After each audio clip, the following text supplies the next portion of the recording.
Hello friends. About 70% of the friends who watch my videos are not subscribed, and I would be really happy if you do so. Also, don't forget to hit the like button and leave your comments. Your interaction makes the content reach everyone and contributes to the growth of the channel. Thank you all. My name is James Walker, and I am 78 years old, and I've been a park ranger at Everglades National Park for almost 15 years now. I grew up in a small town in Georgia, always more at home in the woods than anywhere else. My father, a grizzled outdoorsman with hands like leather and a heart of gold, used to take me hunting and fishing every weekend. He'd point out animal tracks, teach me how to read the wind, and show me which plants could save your life and which could end it. "Dalton," he'd say, his voice gruff but kind, "you gotta respect nature, but you also gotta know when something's not right."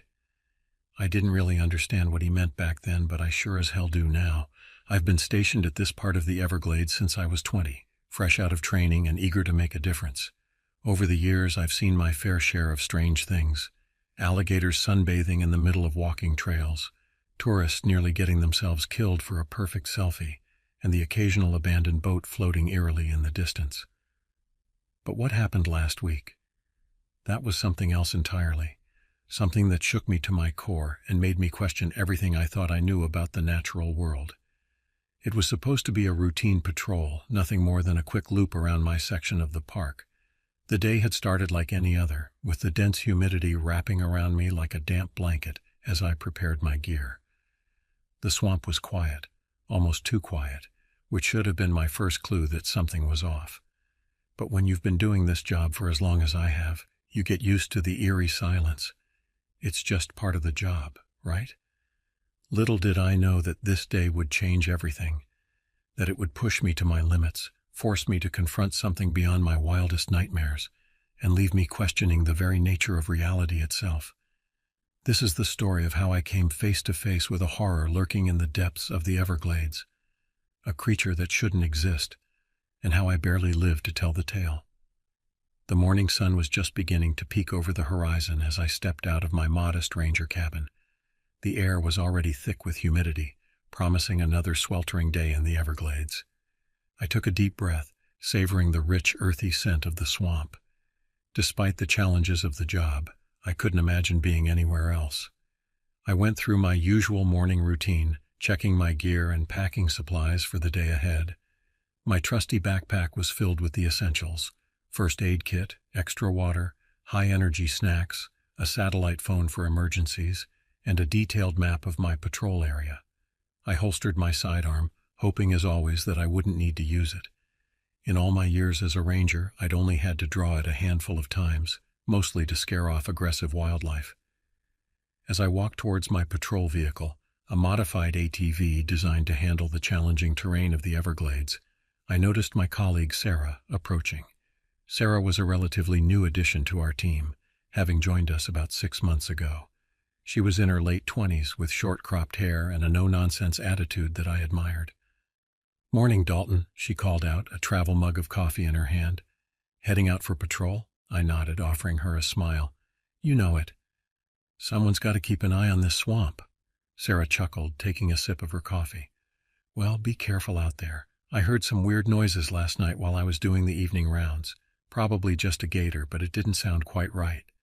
I raised an eyebrow, intrigued. "Weird how?" She shrugged, a slight frown creasing her brow. "I don't know, just off, like a cross between a growl and a hiss, but deeper than any gator I've ever heard.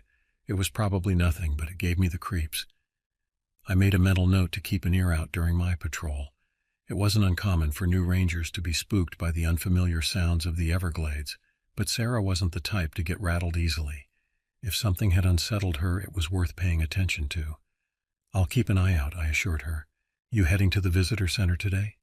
Sarah nodded.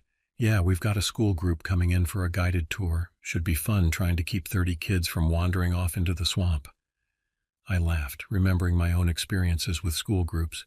"Good luck with that. Just remember, if all else fails, the alligator safety talk usually gets their attention." We chatted for a few more minutes before parting ways. As I climbed onto my ATV and started the engine, I couldn't shake a nagging feeling in the pit of my stomach.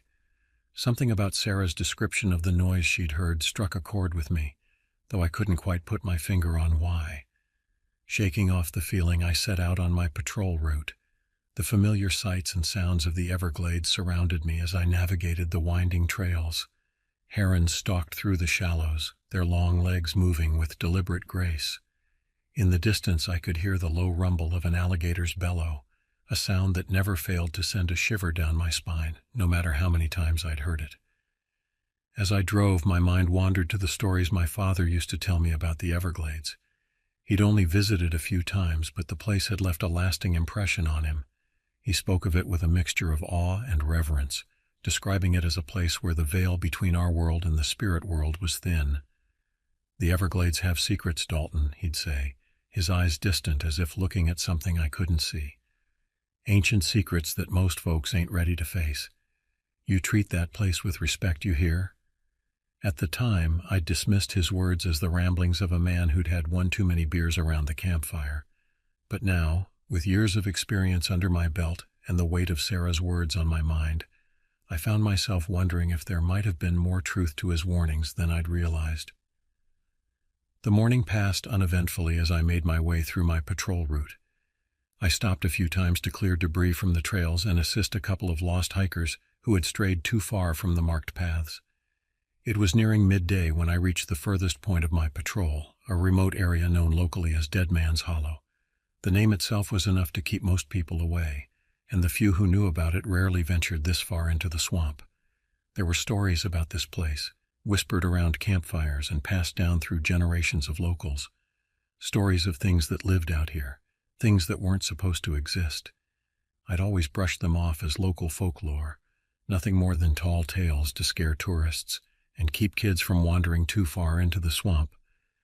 But as I brought my ATV to a stop at the edge of the hollow, I couldn't shake the feeling that something was different. The air here was unnaturally still, the usual sounds of the swamp muted as if something was holding its breath. The trees seemed to loom larger, their gnarled branches reaching out like grasping fingers. I felt a chill run down my spine despite the oppressive heat. It was then that I noticed the tracks. At first glance, they looked like alligator tracks, the kind I'd seen hundreds of times before. But as I dismounted my ATV and crouched down to get a closer look, something didn't sit right. The spacing was wrong, too far apart, and the indentations in the mud were deeper, as if whatever made them was much heavier than a gator. I squatted down, tracing the outline with my finger, trying to make sense of it. The more I examined it, the more unsettled I became. Whatever this thing was, it was big, really big, and it wasn't moving like any animal I'd ever encountered in the Everglades. The tracks led deeper into Dead Man's Hollow, where the trees grew thicker and the air turned even more still. I knew better than to follow them. I should have reported it, let someone else handle it. But curiosity got the better of me. I needed to see what it was. As I stood up, brushing the mud from my hands, I made a decision that would change my life forever. I grabbed my backpack from the ATV, checked my sidearm, and set off into the hollow, following the mysterious tracks into the unknown. Little did I know that with each step, I was walking further away from the world I knew and understood, and deeper into a nightmare beyond imagination. The deeper I ventured into Dead Man's Hollow, the more oppressive the atmosphere became. The canopy overhead grew denser, filtering out most of the sunlight and casting the forest floor in an eerie, green-tinged twilight. The air was thick and humid, making each breath feel like I was inhaling soup. I kept my eyes trained on the tracks, which remained consistent in their unnatural size and spacing. Whatever had made these wasn't any creature I was familiar with, and that thought alone was enough to keep my heart racing. As I moved further in, I couldn't shake the feeling that I was being watched. Every rustle of leaves, every snapping twig underfoot seemed amplified in the unnatural silence of the hollow. I found myself constantly scanning my surroundings, my hand never straying far from my sidearm. After about 20 minutes of careful progress, I came across something that made me stop in my tracks. There, in a small clearing, was a scene of utter devastation. Trees had been uprooted and tossed aside like matchsticks. Deep gouges marred the earth as if something massive had thrashed about in a frenzy. But it was what lay in the center of the clearing that truly chilled me to the bone. Scattered across the muddy ground were bones, lots of bones. Some were clearly animal. I recognized the elongated skull of an alligator and the distinctive antlers of a white-tailed deer. But others were unmistakably human. I approached slowly, my mind reeling as I tried to process what I was seeing. The human remains were in various states of decay. Some looked old, bleached white by the sun and elements. Others were more recent, still bearing traces of flesh and, dear God, was that fresh blood? My training kicked in and I found myself cataloging the scene with a detached, professional eye, even as my stomach churned with revulsion. There were at least 3 distinct human skeletons that I could identify, possibly more. The bones were scattered and broken, many bearing deep scratch marks, and what looked like bite impressions from something with incredibly large teeth. I pulled out my satellite phone, my hands shaking slightly as I dialed the emergency number for park headquarters. But as the call connected, all I got was static. I tried again, moving to different spots in the clearing, but it was no use. Something was interfering with the signal. As I lowered the phone, a twig snapped somewhere in the underbrush behind me. I whirled around, drawing my sidearm in one fluid motion. My eyes scanned the tree line, searching for any sign of movement. "Hello," I called out, trying to keep my voice steady. "This is Park Ranger McCready. If there's anyone out there, please identify yourself." Silence was my only answer. But as I stood there, straining my ears for any sound, I became aware of something else, a smell, faint at first but growing stronger with each passing second. It was a sickly sweet odor, like rotting meat mixed with something almost chemical. And then I saw it. Just a glimpse, really. A shadow moving between the trees, massive and fluid in a way that defied natural laws. It was only visible for a split second before it vanished back into the gloom, but it was enough to send a jolt of primal fear through my entire body. I backed away slowly, keeping my gun trained on the spot where I'd seen the movement. My mind was racing, trying to make sense of what I'd just witnessed. It couldn't be real. There was no animal in the Everglades, in all of Florida for that matter, that could account for what I'd just seen. But the bones scattered around me told a different story. Something was out here, something dangerous, and I had a sinking feeling that I was no longer the hunter, but the hunted. I needed to get out of there, to report what I'd found and come back with a full team. But as I turned to retrace my steps, I realized with growing horror that the tracks I'd followed in were gone. The muddy ground showed no sign of my passage, as if the earth itself had swallowed up any evidence of my presence. I was lost in Dead Man's Hollow with no way to call for help, and something unnatural stalking me from the shadows. The full weight of my situation crashed down upon me, and for the first time in my career as a park ranger, I felt true, unbridled terror. Little did I know my ordeal was only just beginning. With my heart pounding in my chest and adrenaline surging through my veins, I forced myself to take a few deep breaths. Panic wouldn't help me now. I needed to stay calm and think rationally if I had any hope of getting out of this alive. I took stock of my situation. I had my sidearm, a full clip +1 in the chamber. My backpack contained water, some energy bars, a basic first aid kit, and a few other survival essentials. The satellite phone was useless, but I still had my compass. If I could just figure out which direction I'd come from, I might be able to find my way back to my ATV. But as I pulled out the compass, my blood ran cold. The needle was spinning wildly, unable to settle on any one direction. This was impossible. Compasses didn't just stop working for no reason, unless there was something in these woods that was interfering with it, something that defied the laws of nature as I understood them. A low, rumbling growl echoed through the trees, sending a shiver down my spine. It was unlike anything I'd ever heard before. Not quite animal, not quite. Well, I didn't know what. But it was close, and it was getting closer. I had to move. Standing still in this clearing full of bones was like painting a target on my back. I chose a direction at random and started moving, trying to stay low and quiet, while keeping my eyes and ears open for any sign of the creature. The forest seemed to close in around me as I moved, the trees growing impossibly thick and gnarled. Vines hung down like grasping tendrils, and more than once I had to stifle a shout as something slimy brushed against my face or neck. I don't know how long I walked. Time seemed to lose all meaning in the green twilight of Dead Man's Hollow. But eventually I stumbled upon something that made me stop short. there, half hidden by the undergrowth, was an old cabin. It looked like it had been abandoned for years, its wooden walls rotting and covered in moss. But it was a sign of human habitation, and right now that was the most welcome sight in the world. I approached cautiously, my gun at the ready. The door hung crookedly on rusted hinges, creaking ominously as a light breeze rustled through the trees. I pushed it open slowly, wincing at the loud groan it made. The interior of the cabin was a mess.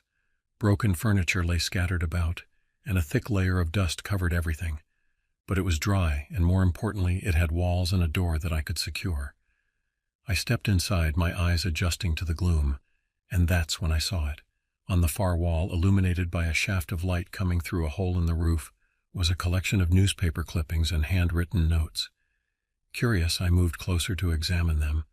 The newspapers were old, some dating back decades, but they all shared a common theme: mysterious disappearances in and around the Everglades.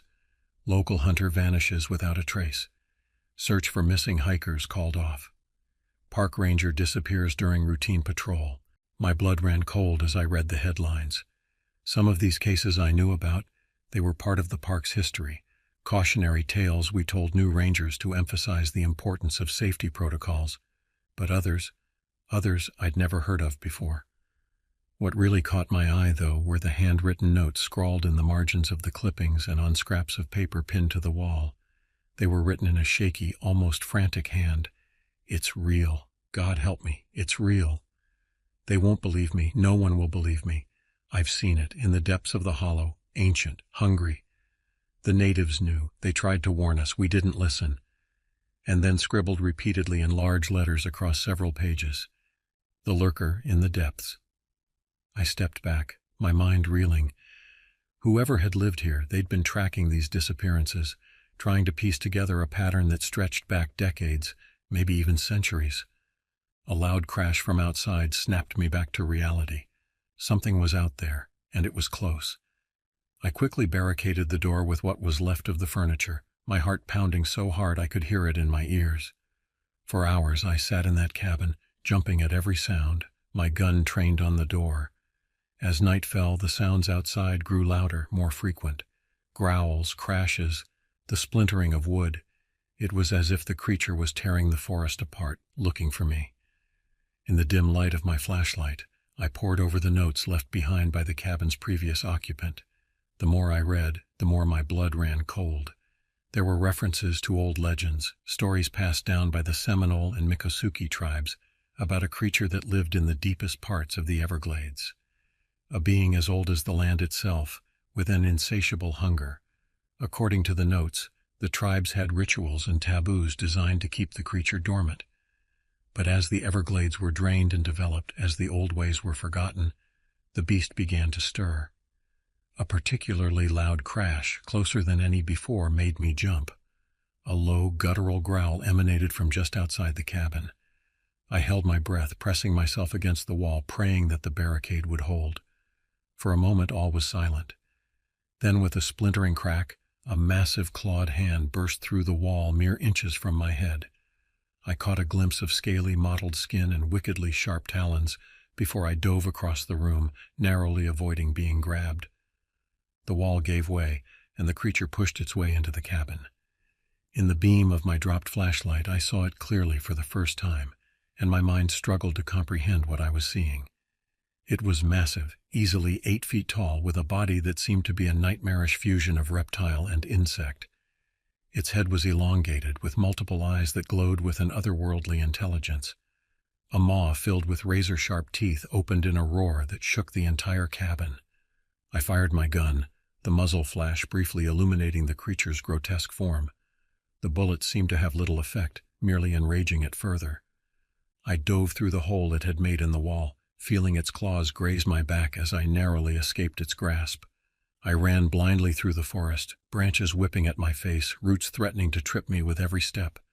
Behind me I could hear the creature giving chase, its roars echoing through the trees. I don't know how long I ran. My lungs burned, my legs ached, but terror kept me moving. Eventually I burst out of the tree line and found myself back at the clearing where I'd first discovered the bones. As I stumbled to a halt, trying to catch my breath, I realized with horror that I'd run in a circle, I was back where I started, and the creature was still behind me. I turned, raising my gun, prepared to make my last stand. But as the creature emerged from the trees, something unexpected happened. A bright light suddenly illuminated the clearing, and the deafening sound of helicopter rotors filled the air. Voices shouted, and gunfire erupted from multiple directions. The creature roared in pain and fury, thrashing about as bullets riddled its body. I watched in disbelief as it staggered, green ichor oozing from countless wounds, before finally collapsing to the ground with an earth-shaking thud. As the dust settled, I found myself surrounded by a heavily armed tactical team. Their uniforms bore no insignia I recognized, and their weapons were like nothing I'd ever seen before. A man who seemed to be in charge approached me, his face grim. "Ranger McCready?" he asked, his voice gruff. "I'm afraid you've stumbled into something much bigger than you realize. We're going to need you to come with us." As they led me to the waiting helicopter, I looked back at the creature's massive form. One of its eyes, somehow still alive, locked onto mine. In that moment, I understood that this was far from over. The creature might be down, but it wasn't out. And something told me that there were more of them out there, hidden in the depths of the Everglades. My life as I knew it was over. I was now part of a secret war, one that had been raging in the shadows for centuries. The Everglades had given up one of its darkest secrets, and I was caught right in the middle of it. As the helicopter lifted off, carrying me away from everything I'd ever known, I couldn't help but think of my father's words. "The Everglades have secrets, Dalton, ancient secrets that most folks ain't ready to face." He'd been right. God help me, he'd been right all along. The helicopter ride was a blur. My mind was still reeling from the events in the Everglades, and the adrenaline crash left me feeling dazed and disconnected. I barely registered the concerned looks of the tactical team members as they tended to the scratches on my back. We landed on the roof of a nondescript building in what looked like downtown Miami. I was quickly ushered inside and down several floors in an elevator that required a key card and retinal scan to operate. The level of security did nothing to ease my growing sense of unease. Eventually, I found myself in a stark, windowless room with a single table and 2 chairs. Classic interrogation setup. I'd sat on the other side of tables like this before, questioning poachers and vandals. Never thought I'd end up on this side. I didn't have to wait long before the door opened and 2 people entered. One was the gruff man from the clearing. Up close, I could see the scars that crisscrossed his face and the haunted look in his eyes. The other was a woman I'd never seen before, dressed in a crisp business suit that seemed at odds with the military-style operation I'd just witnessed. "Ranger McCready," the woman said, her voice calm and measured. "I'm Dr. Eliza Thornton. I understand you've had quite an eventful day." I let out a humorless laugh. That's one way of putting it. She sat down across from me, while the gruff man remained standing, his arms crossed. "I'm sure you have a lot of questions," Dr. Thornton continued. "We'll do our best to answer them, but first, we need to hear your account of what happened. Every detail, no matter how small or seemingly insignificant. For the next few hours, I recounted every moment of my experience in Dead Man's Hollow." Dr. Thornton listened intently, occasionally making notes on a tablet.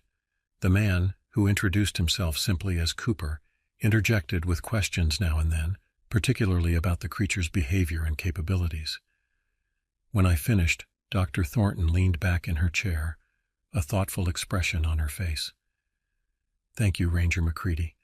I know that couldn't have been easy to relive." "Now," I said, my patience wearing thin, "I think it's time you told me what the hell is going on. What was that thing? Who are you people? And why do I get the feeling this isn't the first time you've dealt with something like this?" Dr. Thornton and Cooper exchanged a look. After a moment, Cooper nodded, and Dr. Thornton turned back to me. "What I'm about to tell you is classified at the highest levels," she began. "The organization we work for doesn't officially exist. We're a joint task force composed of elements from various agencies, military, intelligence, scientific, all dedicated to a single purpose, protecting humanity from threats that most people don't even know exist." She paused, letting that sink in before continuing. "The creature you encountered? We call them lurkers. They're an ancient species, possibly not even from this dimension originally. They've been on Earth for millennia, mostly dormant, emerging only to feed every few decades or centuries. The native tribes knew about them, I interjected, remembering the notes from the cabin. Dr. Thornton nodded. Yes, many indigenous cultures had knowledge of the lurkers. They developed rituals and taboos to keep them dormant. But as those cultures were displaced or assimilated, the safeguards fell apart, I finished, the pieces starting to come together. Exactly, Cooper spoke up. And with increased human activity in their habitats, swamps, deep forests, remote mountains, they've been waking up more frequently. The one you encountered wasn't the first, and it won't be the last. My mind was reeling. It was all so impossible, and yet I'd seen it with my own eyes, felt its claws graze my back. So, what now? I asked. You wipe my memory? Send me back to the park with a gag order? Dr. Thornton shook her head. No, Ranger McCready, we have a different proposition for you. She leaned forward, her eyes intense. We want you to join us. I blinked in surprise. Join you? In what? Hunting these things? Not just hunting, Cooper said. Studying, understanding, and yes, when necessary, eliminating. You've got skills we need, knowledge of the terrain, tracking abilities, experience in the field. Plus, you've encountered one and lived. That's more than most can say. I sat back, my mind spinning. Everything I thought I knew about the world had been turned upside down in the span of a day. And now I was being offered a chance to be on the front lines of a secret war against creatures out of nightmare. Part of me wanted to refuse, to go back to my simple life as a park ranger. But I knew that was impossible now. I'd seen behind the curtain, and there was no going back. Plus, if what they were saying was true, I had a responsibility to use what I'd learned to protect others. If I say yes, I said slowly, what exactly would I be signing up for? Dr. Thornton smiled, though it didn't quite reach her eyes. A new life, Ranger McCready, new identity, new training, new purpose. It won't be easy and it will be dangerous, but you'll be part of something vital, something that could mean the difference between humanity's survival and its extinction. I took a deep breath, the weight of the decision heavy on my shoulders, but in the end there was really only one choice I could make. All right, I said, meeting Dr. Thornton's gaze. I'm in. Cooper nodded approvingly, while Dr. Thornton's smile widened. Welcome to the team, Agent McCready, she said, extending her hand. Let's get started. As I shook her hand, I couldn't help but think about how much my life had changed in just 24 hours. I'd gone from a simple park ranger to a recruit in a secret organization fighting otherworldly horrors. But as daunting as the road ahead seemed, I knew one thing for certain. I was exactly where I needed to be. The Everglades had more secrets than I'd ever imagined, and I was now in a position to uncover them all. The real adventure, it seemed, was just beginning. The next few months were a whirlwind of intense training and information overload. I was moved to a secure facility that I later learned was located somewhere in the Appalachian Mountains. The isolation was necessary, they told me, both for security and to fully immerse us in our training. Yes, us. I wasn't the only new recruit. There were about a dozen of us, all from different backgrounds, ex-military, scientists, even a former deep-sea welder who'd had an encounter with something in the Mariana Trench. We were a diverse group, but we all shared one thing in common. We'd seen things that defied explanation, and we'd chosen to fight back. Our days were long and grueling. Physical training pushed us to our limits and beyond. We ran obstacle courses that seemed designed by sadists, practiced hand-to-hand combat against instructors who seemed to know our moves before we made them, and underwent weapons training with firearms I'd never even heard of before. But the physical aspect was just the beginning. Our minds were stretched in ways I never thought possible.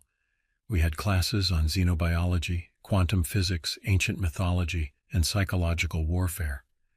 We learned about other dimensions, alternate realities, and the thin barriers that separated them from our world. Dr. Thornton was a frequent lecturer, her vast knowledge on display as she taught us about the various entities our organization dealt with. The lurkers, it turned out, were just one of many threats. There were beings that could possess people, creatures that fed on dreams, entities that existed outside of time as we understood it. It was during one of these lectures that I finally learned the name of our organization, APEX, Anomalous Phenomena Exploration and Extermination. A bit on the nose, I thought, but it got the point across. Cooper, whose full name I learned was Jacob Cooper, was in charge of our combat training. He was a hard taskmaster, pushing us to our breaking points and then demanding more. But there was a reason behind his methods, as I learned one day after a particularly brutal session. "You think the lurkers are tough?" he said, his voice gruff as always. "They're nothing compared to some of the things out there. When you're face to face with a chrono wraith or a void stalker, you'll thank me for this training. It might be the only thing that keeps you alive."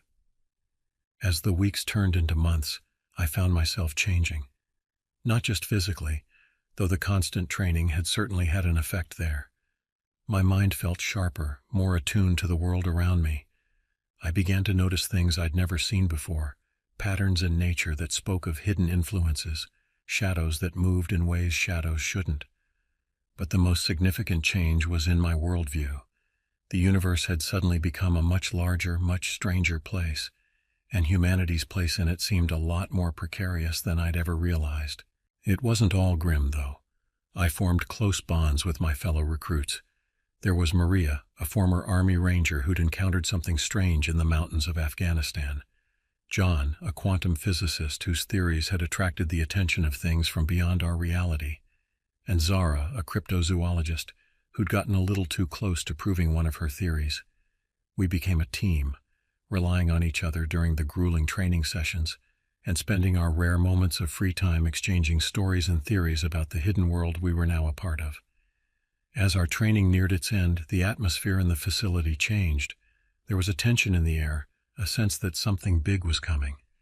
Our instructors became more focused, the scenarios in our simulations more intense. Then, 6 months after I'd first set foot in the facility, Dr. Thornton called us all together for a briefing. "You've all done exceptionally well," she said, her usually calm demeanor betraying a hint of urgency. "And that's good, because we're going to need every bit of skill and knowledge you've acquired. We've detected a surge of anomalous activity in the Pacific Northwest. Something big is stirring, and we need to move fast." She pulled up a map on the large screen behind her, showing a series of red dots clustered around the Olympic Peninsula in Washington state. "We've had reports of missing hikers, unexplained seismic activity, and sightings of, well, let's just say they make your lurker look like a house pet, McCready." I felt a chill run down my spine at her words.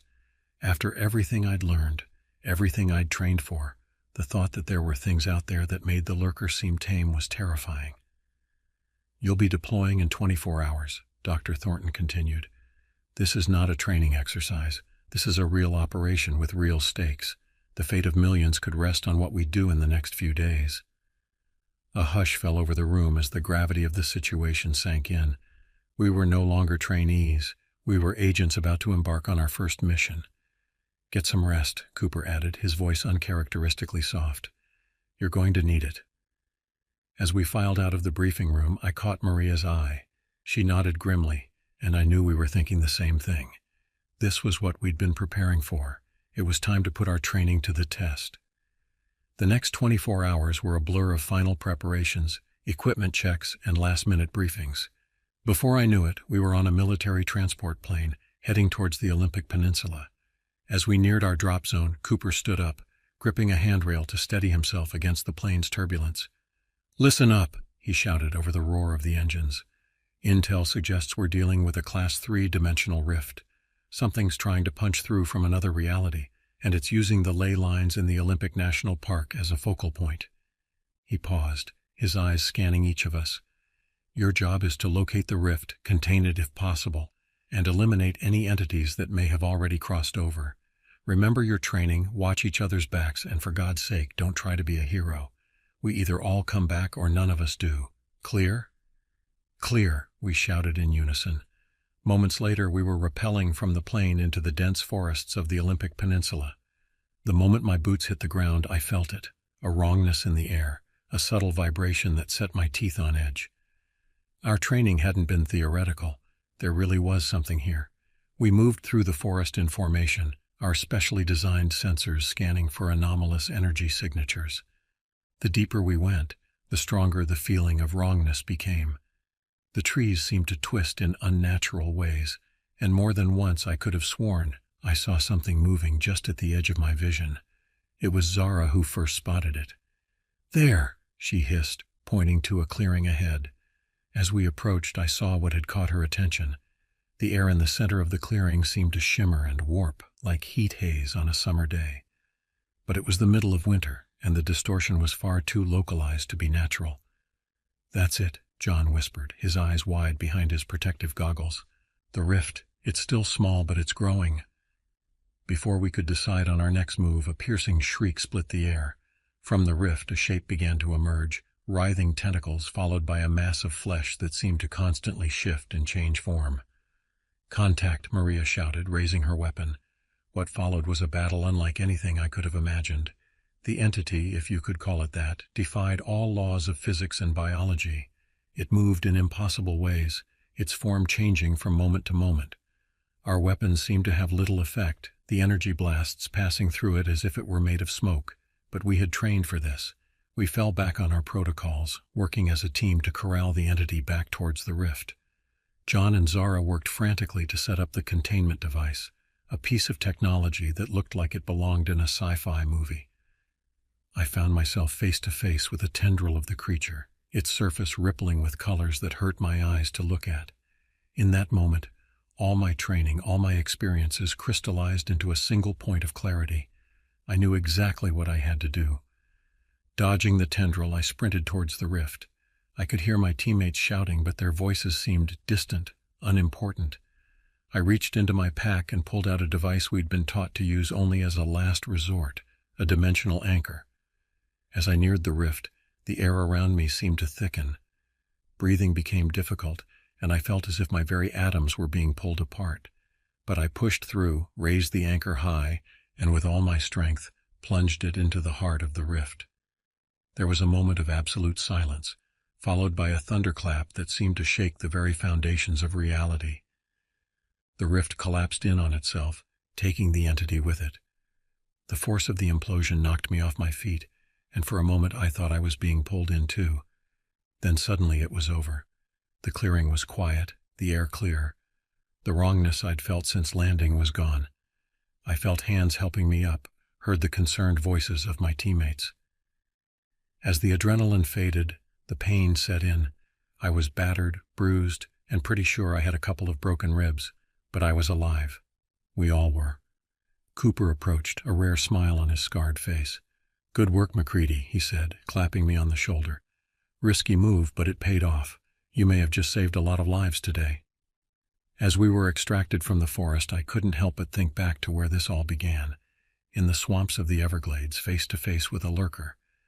That seemed almost tame compared to what we'd just faced. But it had led me here, to this team, to this mission. I realized then that this was just the beginning. There would be more rifts, more entities, more battles to fight. The world was stranger and more dangerous than I'd ever imagined, but it was also more wondrous. And I was now part of something greater, a line of defense between humanity and the unknown horrors that lurked in the shadows of reality. As our extraction helicopter lifted off, I looked down at the peaceful forest below. To anyone else, it would look completely normal.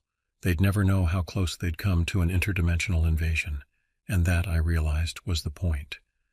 We were the silent guardians, the unseen protectors. Apex would continue its mission, and I would be there, ready to face whatever came through the next rift, whatever emerged from the next swamp. My name is Dalton McCready, former park ranger, now agent of Apex, and this is my story, or at least the beginning of it. Because in this line of work you never know what the next mission might bring, what new horror might be lurking just around the corner. But whatever it is, we'll be ready, because the fate of our world depends on it.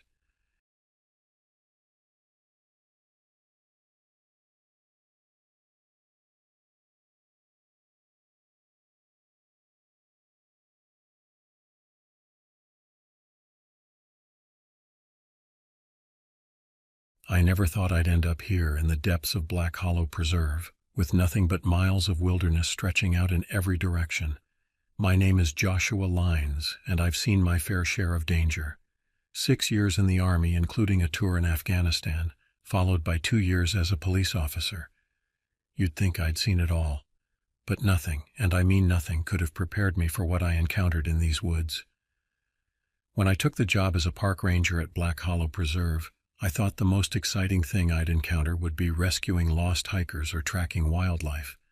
I'm not a man who scares easily, not someone who believes in things that go bump in the night.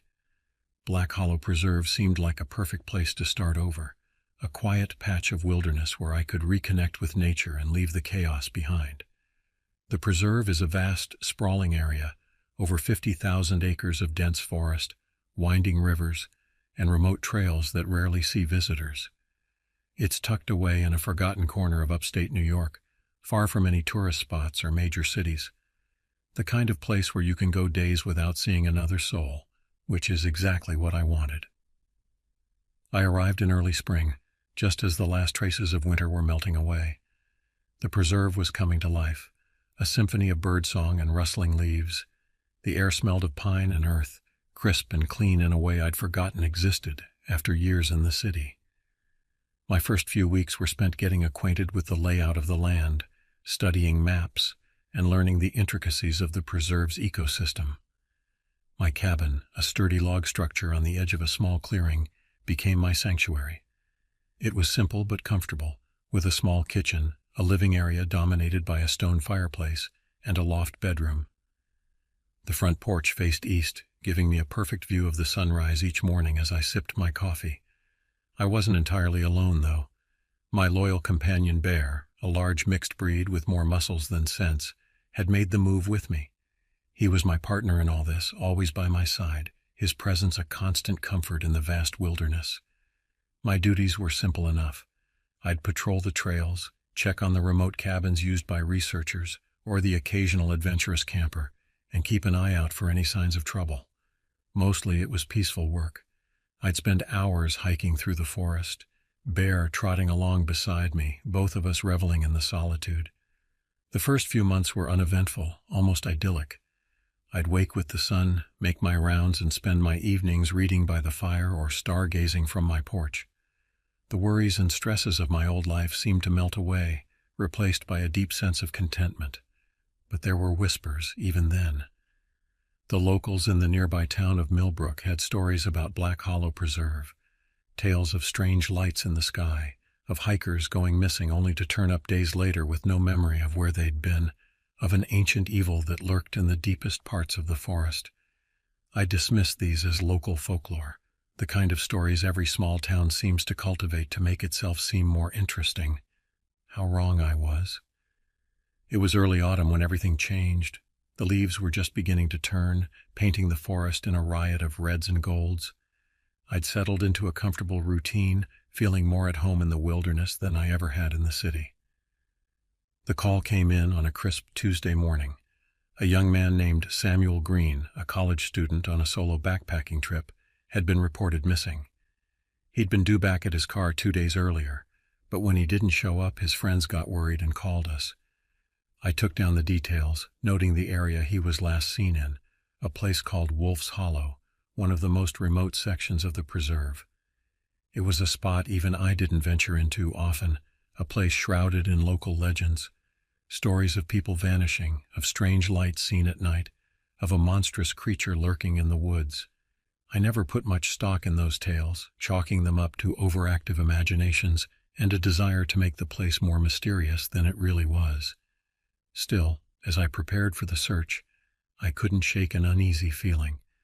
Something about this felt different from the usual lost hiker scenarios we dealt with. I packed my gear methodically, first aid kit, extra water, emergency rations, flashlight, and my service pistol. Standard procedure, but I found myself double-checking everything, a sense of foreboding gnawing at the back of my mind.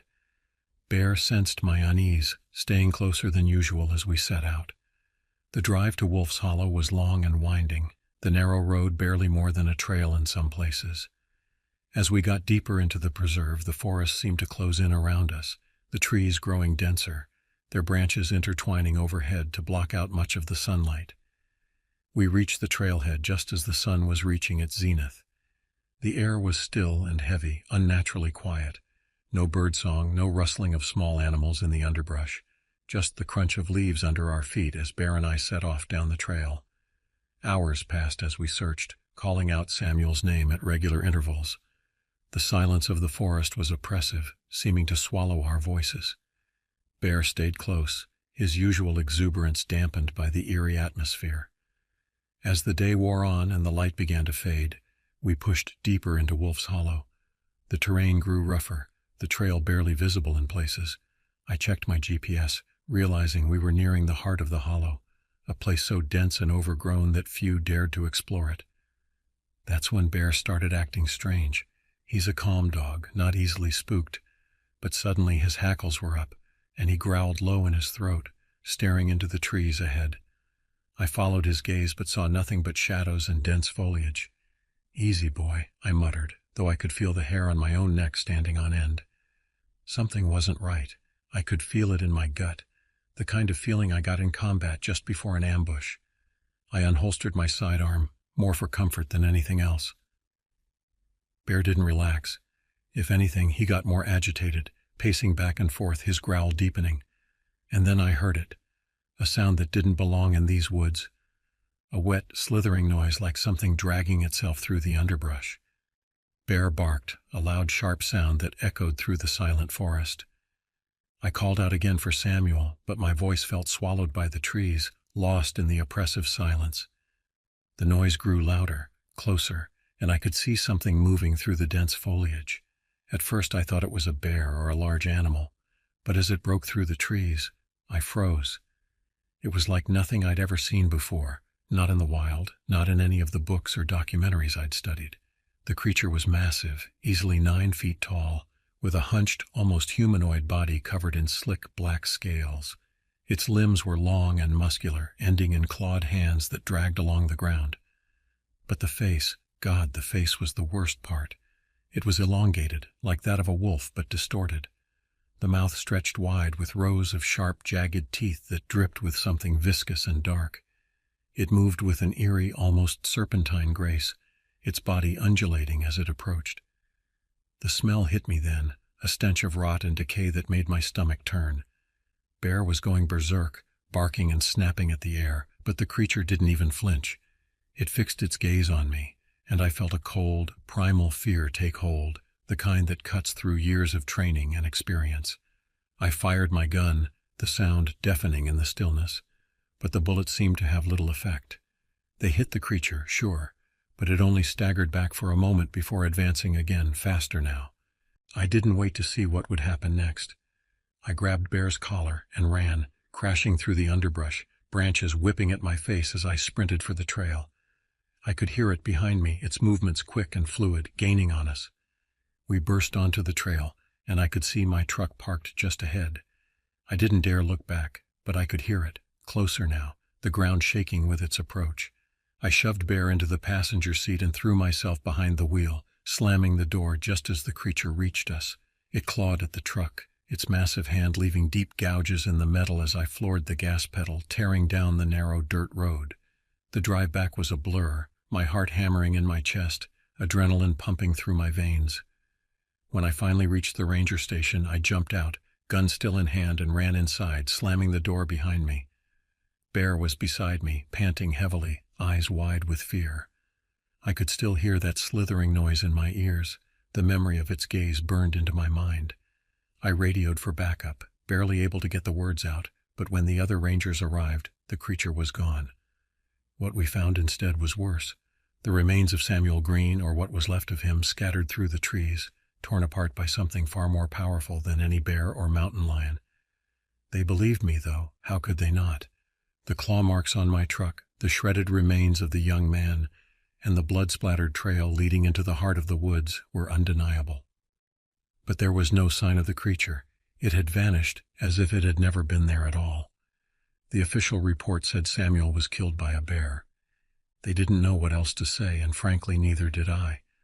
But I know what I saw, and so do the others. The rangers who were there that day.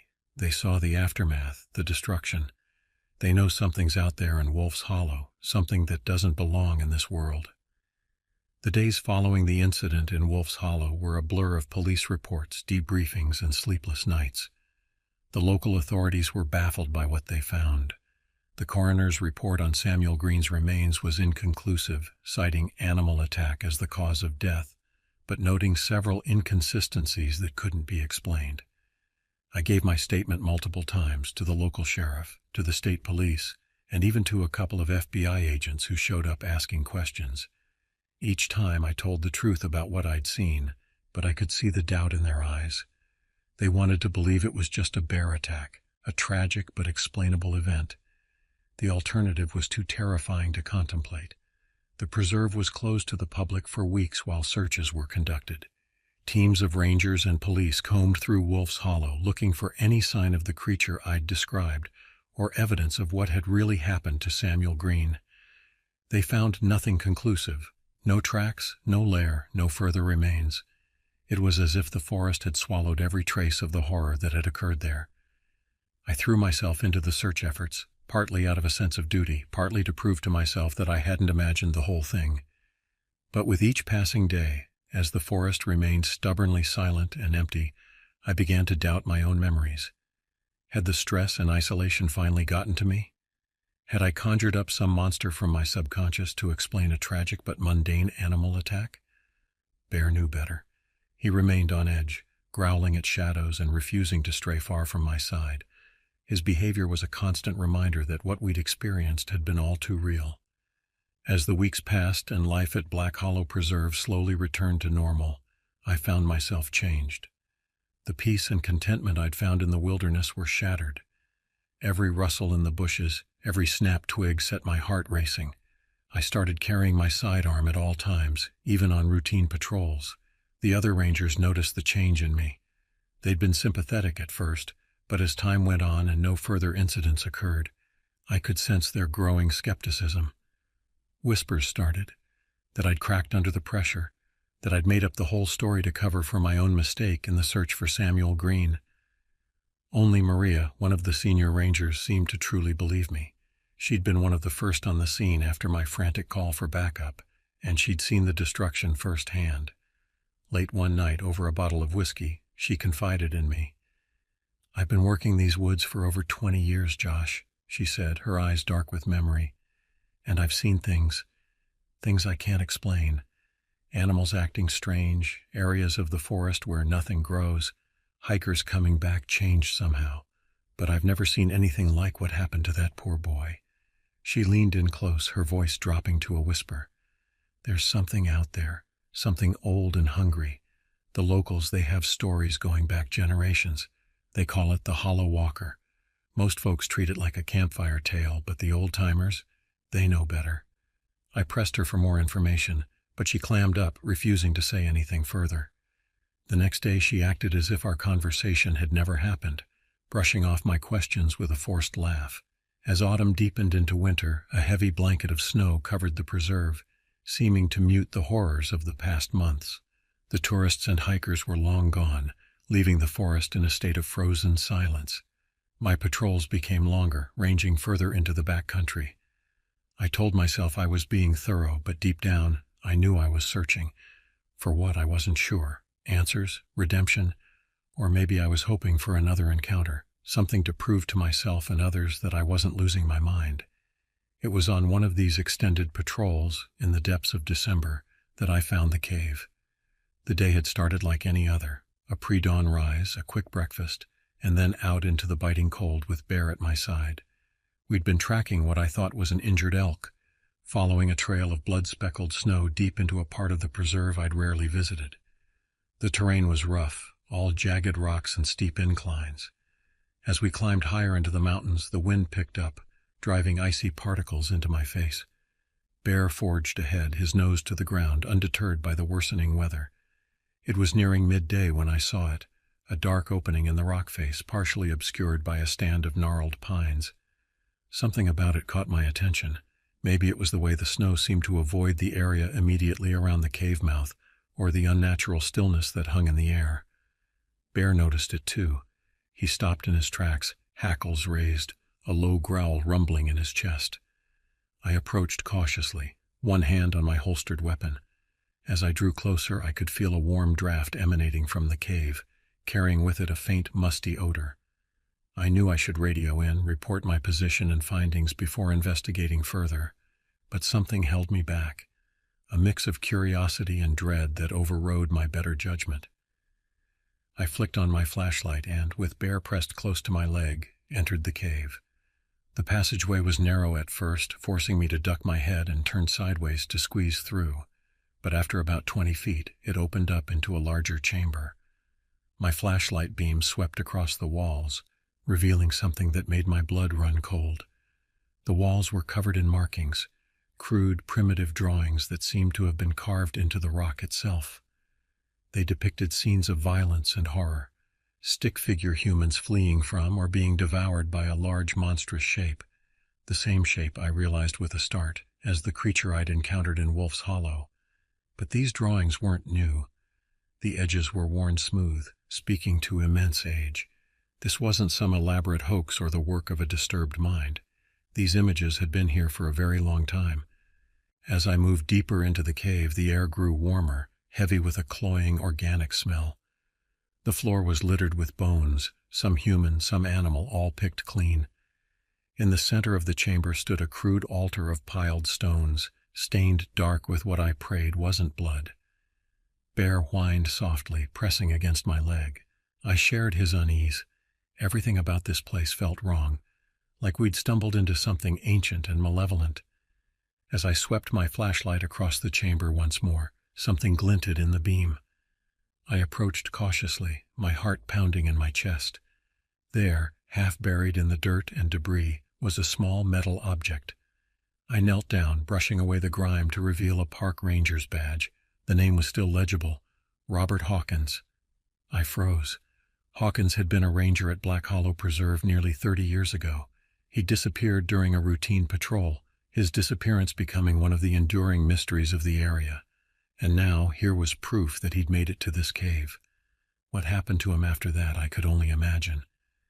Suddenly, a low, rumbling growl echoed through the cave. It wasn't Bear. He was silent, trembling against me. No, this sound came from deeper within the cave system, from a darkness my flashlight couldn't penetrate. We needed to leave. Now. I backed away slowly, my eyes never leaving the yawning blackness ahead. Bear didn't need any encouragement, already heading for the exit. We were almost there when my foot caught on something, sending me sprawling. My flashlight clattered away, its beam spinning crazily across the cave walls before going out, plunging us into darkness. The growl came again, closer this time.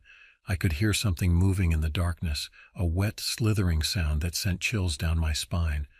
Frantically, I felt around for my flashlight, my hand closing on it just as something brushed against my leg. I didn't think. I just reacted. I swung the flashlight like a club, feeling it connect with something solid. There was a hiss of pain or anger, and then I was running, stumbling through the narrow passageway with Bear right behind me. We burst out of the cave into the fading afternoon light. I didn't stop running until we were a good distance away, my lungs burning in the cold air. Only then did I dare to look back. The cave entrance stood silent and dark. Whatever had been in there hadn't followed us out. At least, not yet. The discovery in the cave changed everything. I now had proof that something strange was happening in Black Hollow Preserve, something that had been going on for far longer than I'd realized. I reported my findings to Maria and the other senior rangers. To their credit, they took me seriously this time. The badge was undeniable evidence, and it forced them to reconsider everything that had happened. Over the next few weeks, we dug into the preserve's history, poring over old reports and interviewing longtime residents of the area. A pattern began to emerge, a history of disappearances and strange sightings stretching back decades, perhaps even centuries. The local indigenous people had legends about the area, speaking of an ancient evil that slumbered in the depths of the earth, awakening periodically to feed. Early settlers had similar stories, tales of a forest devil that preyed on the unwary. As we delved deeper, we uncovered more recent incidents that had been brushed aside or explained away. Hikers found wandering, incoherent and unable to account for lost time, unexplained animal mutilations, areas of the forest where electronics mysteriously failed and compasses spun wildly. It all pointed to something living in Black Hollow Preserve, something that defied conventional explanation. Our investigation didn't go unnoticed. About a month after the cave discovery, a group of men in dark suits arrived at the ranger station. They claimed to be from an obscure government agency I'd never heard of, something with a vague name like Office of Environmental and Ecological Anomalies. They took copies of all our reports and interviewed each of us extensively. I told them everything, from my encounter in Wolf's Hollow to the cave discovery. They listened impassively, neither believing nor disbelieving, simply recording. Before they left, their leader, a stern-faced woman with steel-gray hair, took me aside. "Mr. Lyons," she said, her voice low and serious, "what you've encountered here is, well, let's just say it's not unique. There are places in this world where the veil between what we understand and what we don't is thin. Black Hollow Preserve is one such place." She handed me a card with nothing but a phone number on it. "If you see it again, if anything else happens, you call this number immediately, day or night. Understood?" I nodded, a mix of relief and new anxiety washing over me. Relief that someone believed me, that I wasn't alone in this, but anxiety at the implications. If there was a whole government agency dedicated to things like this, how much was really out there that we didn't know about? Life at Black Hollow Preserve settled into a new routine after that. On the surface, things returned to normal. The preserve reopened to the public, and hikers and campers returned as spring bloomed. But underneath, everything had changed. We instituted new safety protocols, never sending rangers out alone, especially in the more remote areas. We set up a network of cameras throughout the preserve, hoping to catch a glimpse of the creature. Months passed without incident. Spring turned to summer, and then to fall again. I began to wonder if perhaps the creature had moved on, driven away by our increased vigilance. It was a cool September evening when my radio crackled to life. One of our motion sensor cameras had picked up something in a remote part of the preserve. I was closest, so I volunteered to check it out. As I drove out to the location, the sun was setting, painting the sky in brilliant oranges and reds. I parked my truck and hiked the last half-mile to the camera location, Bear trotting faithfully by my side. The camera was still intact, which was a good sign. Sometimes they were triggered by curious wildlife, only to be destroyed. I retrieved the memory card and slotted it into the viewer I carried. The first few images showed nothing unusual. A deer, a raccoon, and then my breath caught in my throat. There, in grainy black and white, was a familiar shape. Tall, hunched, with long limbs and a wolf-like head. The creature from Wolf's Hollow. It was back. As if on cue, a twig snapped in the forest behind me. Bear growled, low and menacing. Slowly I turned. There, at the edge of the clearing, stood the creature. It was just as I remembered. Massive, terrifying, radiating an aura of ancient malevolence. But this time I was prepared. I reached for the card the government agent had given me, my eyes never leaving the creature. It watched me, unmoving, as if waiting to see what I would do. As I dialed the number, the creature tilted its head almost curiously. Then, with a grace that belied its size, it melted back into the shadows of the forest. By the time the government team arrived, lights flashing and equipment humming, the creature was long gone. But this time we had evidence. The photos from the camera were undeniable. In the days that followed, the preserve was once again closed to the public. The men and women in dark suits swarmed the area, bringing in equipment I couldn't even begin to understand. They were tight-lipped about what they were doing, but I got the sense they were both excited and deeply concerned.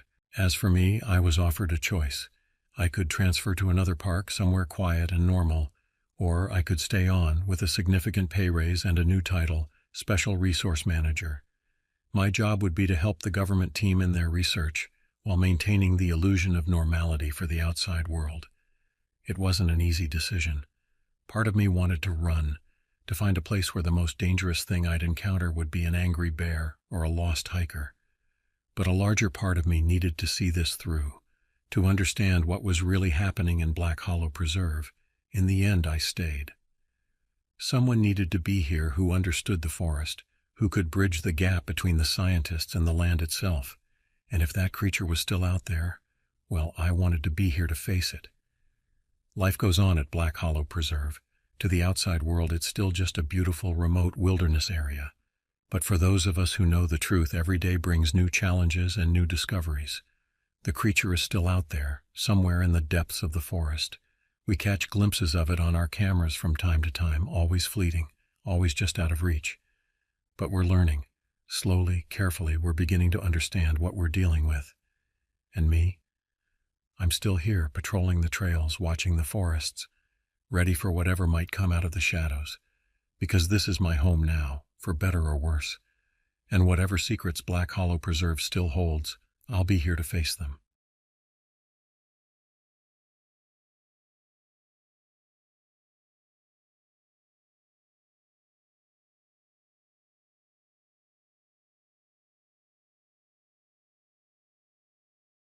I started the day like any other.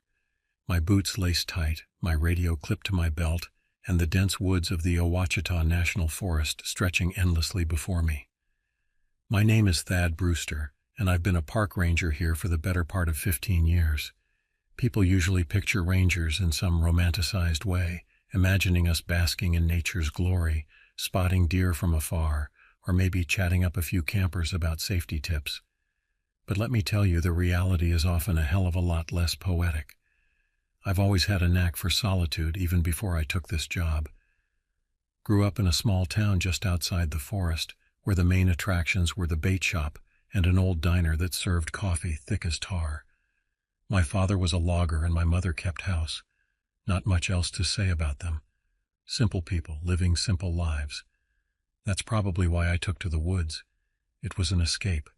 A place where the noise of daily life got swallowed up by the sound of wind in the trees and the rustle of unseen animals in the underbrush. As I set out that morning, the crisp autumn air nipped at my cheeks. The forest was awash in a palette of reds, oranges, and golds, the leaves clinging stubbornly to their branches before the inevitable fall. I checked my pack one last time. First aid kit, water, trail mix, flashlight, and the weathered notebook I used to jot down observations, all present and accounted for. The trail ahead wound its way through towering pines and ancient oaks, their gnarled roots breaking through the earth like the fingers of some buried giant. I'd walked this path countless times, but something about it never got old. Maybe it was the way the light filtered through the canopy, creating a constantly shifting tapestry of shadows. Or perhaps it was the knowledge that no matter how well you think you know these woods, they always have secrets to reveal. Today I was on routine patrol, making sure the trails were clear, the signs weren't vandalized, and no one had gone missing since the last round. The woods were unusually quiet. Even the birds seemed to have taken the day off. But that didn't bother me much. I liked the quiet. It gave me time to think, to let my mind wander. As I hiked, my thoughts drifted to the changes I'd seen over the years. The forest was resilient, but it wasn't immune to the effects of time and human interference. Droughts had become more frequent, wildfires more intense. Species that once thrived here were becoming increasingly rare. It was a constant battle to maintain the delicate balance between preservation and public access. I paused at a bend in the trail, taking a swig from my water bottle and wiping the sweat from my brow. The sun had climbed higher, its warmth penetrating the tree cover. In the distance I could hear the faint trickle of a stream, barely audible over the rustle of leaves in the breeze. It was then that I noticed something odd. A flicker of movement caught my eye just at the edge of my peripheral vision. I turned, scanning the underbrush, but saw nothing out of the ordinary. Still, a prickle of unease ran down my spine. Years in these woods had honed my instincts, and right now they were telling me something wasn't quite right. I shook off the feeling and pressed on. There was still a lot of ground to cover and daylight was burning, but as I continued down the trail, I couldn't shake the sensation of being watched. The hair on the back of my neck stood up, and I found myself glancing over my shoulder more often than usual. It was around mid-afternoon when I first noticed something definitively off. There was a smell, sharp and metallic, that wafted through the air, mingling with the earthy scent of the forest. I followed it, thinking maybe I'd find a dead deer or a pile of trash some campers had left behind. Instead, I came across something much stranger. A series of tracks, deep in the soil, led off the main trail and into the thicker part of the forest. The tracks weren't like anything I'd seen before. They were wide, about the size of a dinner plate, with deep grooves running through them, almost like the claws of a bear but more spread out. I crouched down, ran my fingers along the indentations, and felt a chill that had nothing to do with the temperature. My mind raced, trying to categorize what I was seeing. Bear. No, the stride was too long, and the claw marks didn't match. Mountain lion. Impossible, given the size. For a wild moment I even considered the possibility of some escaped zoo animal, but deep down I knew this was something else entirely. I stood up, brushing the dirt from my hands, and looked in the direction the tracks led. The forest seemed to grow darker in that direction, the trees pressing closer together, their branches forming a near impenetrable canopy overhead. Every instinct told me to turn back, to radio for backup, to pretend I'd never seen these tracks. But curiosity, that damned human trait that's gotten our species into trouble since the dawn of time, pushed me forward. I unclipped my radio, intending to at least let someone know where I was heading, but all I got was static. The dense foliage must have been interfering with the signal. With a deep breath, I stepped off the trail, following the mysterious tracks into the unknown depths of the Ouachita. Little did I know this decision would change my life forever and challenge everything I thought I knew about the forest I called home. The undergrowth grew thicker as I moved away from the main trail, branches snagging at my clothes and thorns scratching at my exposed skin. The tracks I was following remained clear, the creature's heavy footfalls leaving deep impressions in the soft forest floor. Whatever made these, it was big, and if my suspicions were correct, it was something that had no business being in these woods. As I pushed deeper into the forest, the light began to fade. The canopy overhead grew denser, blocking out much of the afternoon sun. Shadows lengthened and deepened, turning familiar shapes into looming, ominous silhouettes. The air grew cooler, heavy with moisture, and that persistent metallic scent that had first caught my attention. I lost track of time as I followed the trail. Minutes bled into hours, and the forest around me seemed to shift and change. Landmarks I thought I recognized appeared in unexpected places, and more than once I found myself doubting my sense of direction. It was as if the very woods were conspiring to confuse me, to lead me astray. The silence that had seemed peaceful earlier in the day now felt oppressive. No birdsong, no rustle of small animals in the underbrush. Even the wind had died down, leaving the forest in an unnatural stillness. I found myself moving more cautiously, each step carefully placed to avoid snapping twigs or rustling leaves. As the light continued to fade, I began to consider turning back. I'd come much farther than I'd intended, and the thought of trying to find my way back to the trail in the dark was not appealing. But just as I was about to give up the chase, I saw something that made me freeze in my tracks. Ahead in a small clearing was a sight that defied explanation. The ground was littered with bones, bleached white by sun and time. But these weren't just animal bones. Mixed in among them were unmistakably human remains. Scraps of clothing clung to some of the bones, tattered and stained dark with what I feared was blood. My heart pounded in my chest as I approached the grisly scene. Years of training kicked in, and I found myself cataloging details even as my mind reeled from what I was seeing. The bones were old, some of them partly buried in the forest floor. This wasn't a recent kill site, but a place that had been used repeatedly over what must have been years.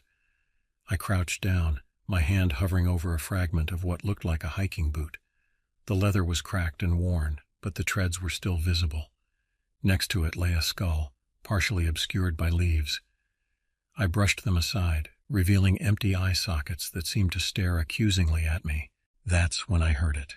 A sound so low it was more felt than heard, a deep vibration that seemed to come from the ground itself. My eyes scanned the tree line, every muscle in my body tensing for fight or flight. And that's when I saw it. The creature stood just at the edge of the clearing, half hidden by the shadows. It was massive, easily standing 7 feet tall even on all fours, with a hunched back that rose above the underbrush. Its body was covered in matted fur, thick and oily, with patches of bare, scarred skin peeking through. Its head was low, almost level with its shoulders, and its mouth. God, its mouth was wide, filled with teeth that looked more like jagged stones than anything I'd seen on an animal. I'd heard stories, old tales told by the elders in my town about creatures that roamed these woods, monsters that were neither man nor beast. I'd always dismissed them as campfire tales, the kind of stories you tell to scare kids and tourists. But now, standing there with this thing staring back at me, I realized those stories weren't just tall tales. They were warnings. The creature moved, its legs bending in unnatural angles as it began to circle the clearing. Its eyes, glowing with an eerie yellow light, never left mine. I could hear its breathing now, heavy and wet, like something fighting for air underwater. My mind raced, trying to process what I was seeing. This thing, whatever it was, defied classification. It had features that reminded me of a bear, but its proportions were all wrong. The way it moved was almost ape-like, but no ape I'd ever seen had claws like that, or teeth that looked designed for shearing through bone. I gripped my knife tighter, knowing full well it wouldn't do much good against something like this. But it was all I had, and the familiar weight of it in my hand helped keep me grounded in what felt increasingly like a nightmare. Then, without warning, the creature lunged, not at me, but at a cluster of bones near the center of the clearing. It tore into them with a ferocity that made my stomach turn, snapping bones like twigs and gnawing on them as if it hadn't eaten in days. I took a step back, my boot crunching on a small bone I hadn't seen. The sound, seemingly amplified in the eerie quiet of the clearing, caught the creature's attention. Its head whipped up, mouth dripping with whatever it had been devouring, and our eyes met. In that moment, I saw something in its gaze that chilled me to my core. It wasn't just animal hunger or predatory instinct. There was intelligence there and malevolence. This thing knew exactly what it was doing, and it enjoyed it. That's when my survival instinct finally kicked in. I turned and ran. I don't remember much about that sprint through the woods. My lungs burned, my legs ached, and that smell, the metallic tang of blood and decay, clung to the back of my throat. Branches whipped at my face, roots seemed to reach up to trip me. But I kept running. I didn't stop until I was back on the main trail, gasping for breath and trying to keep myself from collapsing. The familiar surroundings of the well-worn path felt surreal after what I'd just experienced. Part of me wondered if I'd imagined the whole thing, if the solitude and the strange quiet of the day had played tricks on my mind. But the scratches on my arms from the underbrush were real enough. And when I looked down, I saw my hands were trembling. No, I hadn't imagined it. The creature was real, and it was out there in my woods. I made it back to the ranger station in record time, slamming the door behind me and locking it, as if that flimsy wooden door would keep that thing out if it decided to follow me. I grabbed the radio, my hand shaking as I called in for backup. "This is Ranger Brewster. I need assistance. Over." Static crackled for a moment before a familiar voice responded. "Thad, what's going on? You sound like you've seen a ghost." It was Mike, the other ranger on duty. His calm, slightly amused tone felt like a lifeline to normality. "Mike, I found something. Out in the woods. You need to get here now." "What do you mean, something? You're not making sense, Thad." "Just get here," I shouted, slamming the radio down. As I waited for Mike to arrive, I paced the small confines of the ranger station. My mind replayed the events of the day, trying to make sense of what I'd seen. But every time I closed my eyes, all I could see were those teeth, those eyes, and the pile of bones bleaching in the forest clearing. Whatever I'd encountered out there, I knew one thing for certain. The Ouachita National Forest held secrets far darker than I could have ever imagined. And somehow, I had a feeling this was just the beginning. Mike arrived at the ranger station about 20 minutes later, his truck kicking up a cloud of dust as he pulled into the small parking area. I watched from the window as he climbed out, his expression a mix of concern and skepticism. Mike had been my partner on and off for the better part of a decade, and in all that time he'd never seen me this shaken up. "All right, Thad," he said as he stepped inside, eyeing me carefully. "What's got you so worked up? You look like you've gone 10 rounds with a grizzly." I took a deep breath, trying to collect my thoughts. How could I explain what I'd seen without sounding like I'd lost my mind? I decided to start with the facts. "I found something out in the woods, Mike, about 5 miles northeast of here, off the main trail. Tracks like I've never seen before, and bones, lots of them." Mike's eyebrows shot up. "Bones? What kind of bones? Animal, mostly, but there were human remains, too. Old ones. Mike's expression darkened. He'd been a ranger long enough to know what that could mean. All right, show me. We gathered our gear and headed out, me leading the way back to the clearing. As we walked, I filled Mike in on the details, describing the tracks and the creature I'd seen. To his credit, he listened without interruption, though I could see the doubt in his eyes. The sun was setting by the time we reached the area where I'd first spotted the tracks. The forest looked different in the fading light, shadows stretching long and dark between the trees. I crouched down, running my hand over the ground where I'd seen the impressions earlier. They were right here, I muttered, more to myself than to Mike. Clear as day. Mike knelt beside me, his flashlight beam sweeping the forest floor. I don't see anything, Thad. You sure this is the spot? I nodded, a sinking feeling in my gut. Positive. Let's keep going. The clearing's not far ahead. We pushed on through the underbrush, the beam of our flashlights cutting through the growing darkness. Every rustle in the trees, every snap of a twig under our feet, set my nerves on edge. I kept expecting to see those glowing eyes peering at us from the shadows. Finally, we broke through into the clearing. I swept my light around, illuminating nothing. The bones were gone. The torn scraps of clothing, the skull I'd uncovered, all of it had vanished. The clearing looked undisturbed, just another patch of unremarkable forest. This is it? Mike asked, his tone a mixture of confusion and mild annoyance. Thad, there's nothing here. I stood in the center of the clearing, turning in a slow circle. I don't understand. It was all right here. Piles of bones, Mike. You can't just move something like that in a few hours. Mike placed a hand on my shoulder. Look, maybe you saw some animal bones. Coyotes or something could have dragged them off. As for the rest, you've been working hard lately. Stress can do funny things to a person's mind. I shrugged off his hand, anger and frustration bubbling up inside me. I know what I saw, Mike. I'm not crazy, and I'm not stressed. There was something out here, something big. Mike sighed, running a hand through his thinning hair. All right. Let's say for a minute that you did see something. What do you want to do about it? We can't exactly file a report on a monster sighting with no evidence. He had a point, and I knew it. Without the bones, without any physical proof, my story sounded like the ramblings of a man who'd spent too much time alone in the woods. But I couldn't shake the feeling that we were missing something, that the answers were right in front of us if we just knew where to look. We need to investigate further, I said, determination replacing the frustration in my voice. This thing, whatever it is, it's smart. It knew to clear out the evidence. That means it's still out here and it knows we're onto it. Mike looked skeptical but nodded slowly. All right, Thad, I trust you. If you say there's something out here, then we'll find it. But we need to be smart about this. We can't go chasing shadows in the dark. We agreed to come back in the morning with a full team. As we made our way back to the ranger station, I couldn't shake the feeling that we were being watched. The forest seemed alive with hidden eyes, the shadows between the trees deeper and more menacing than I'd ever noticed before. That night, sleep eluded me. Every time I closed my eyes, I saw that creature, its mouth full of jagged teeth, its eyes glowing with malevolent intelligence. I tossed and turned, my mind racing with questions. What was it? Where had it come from?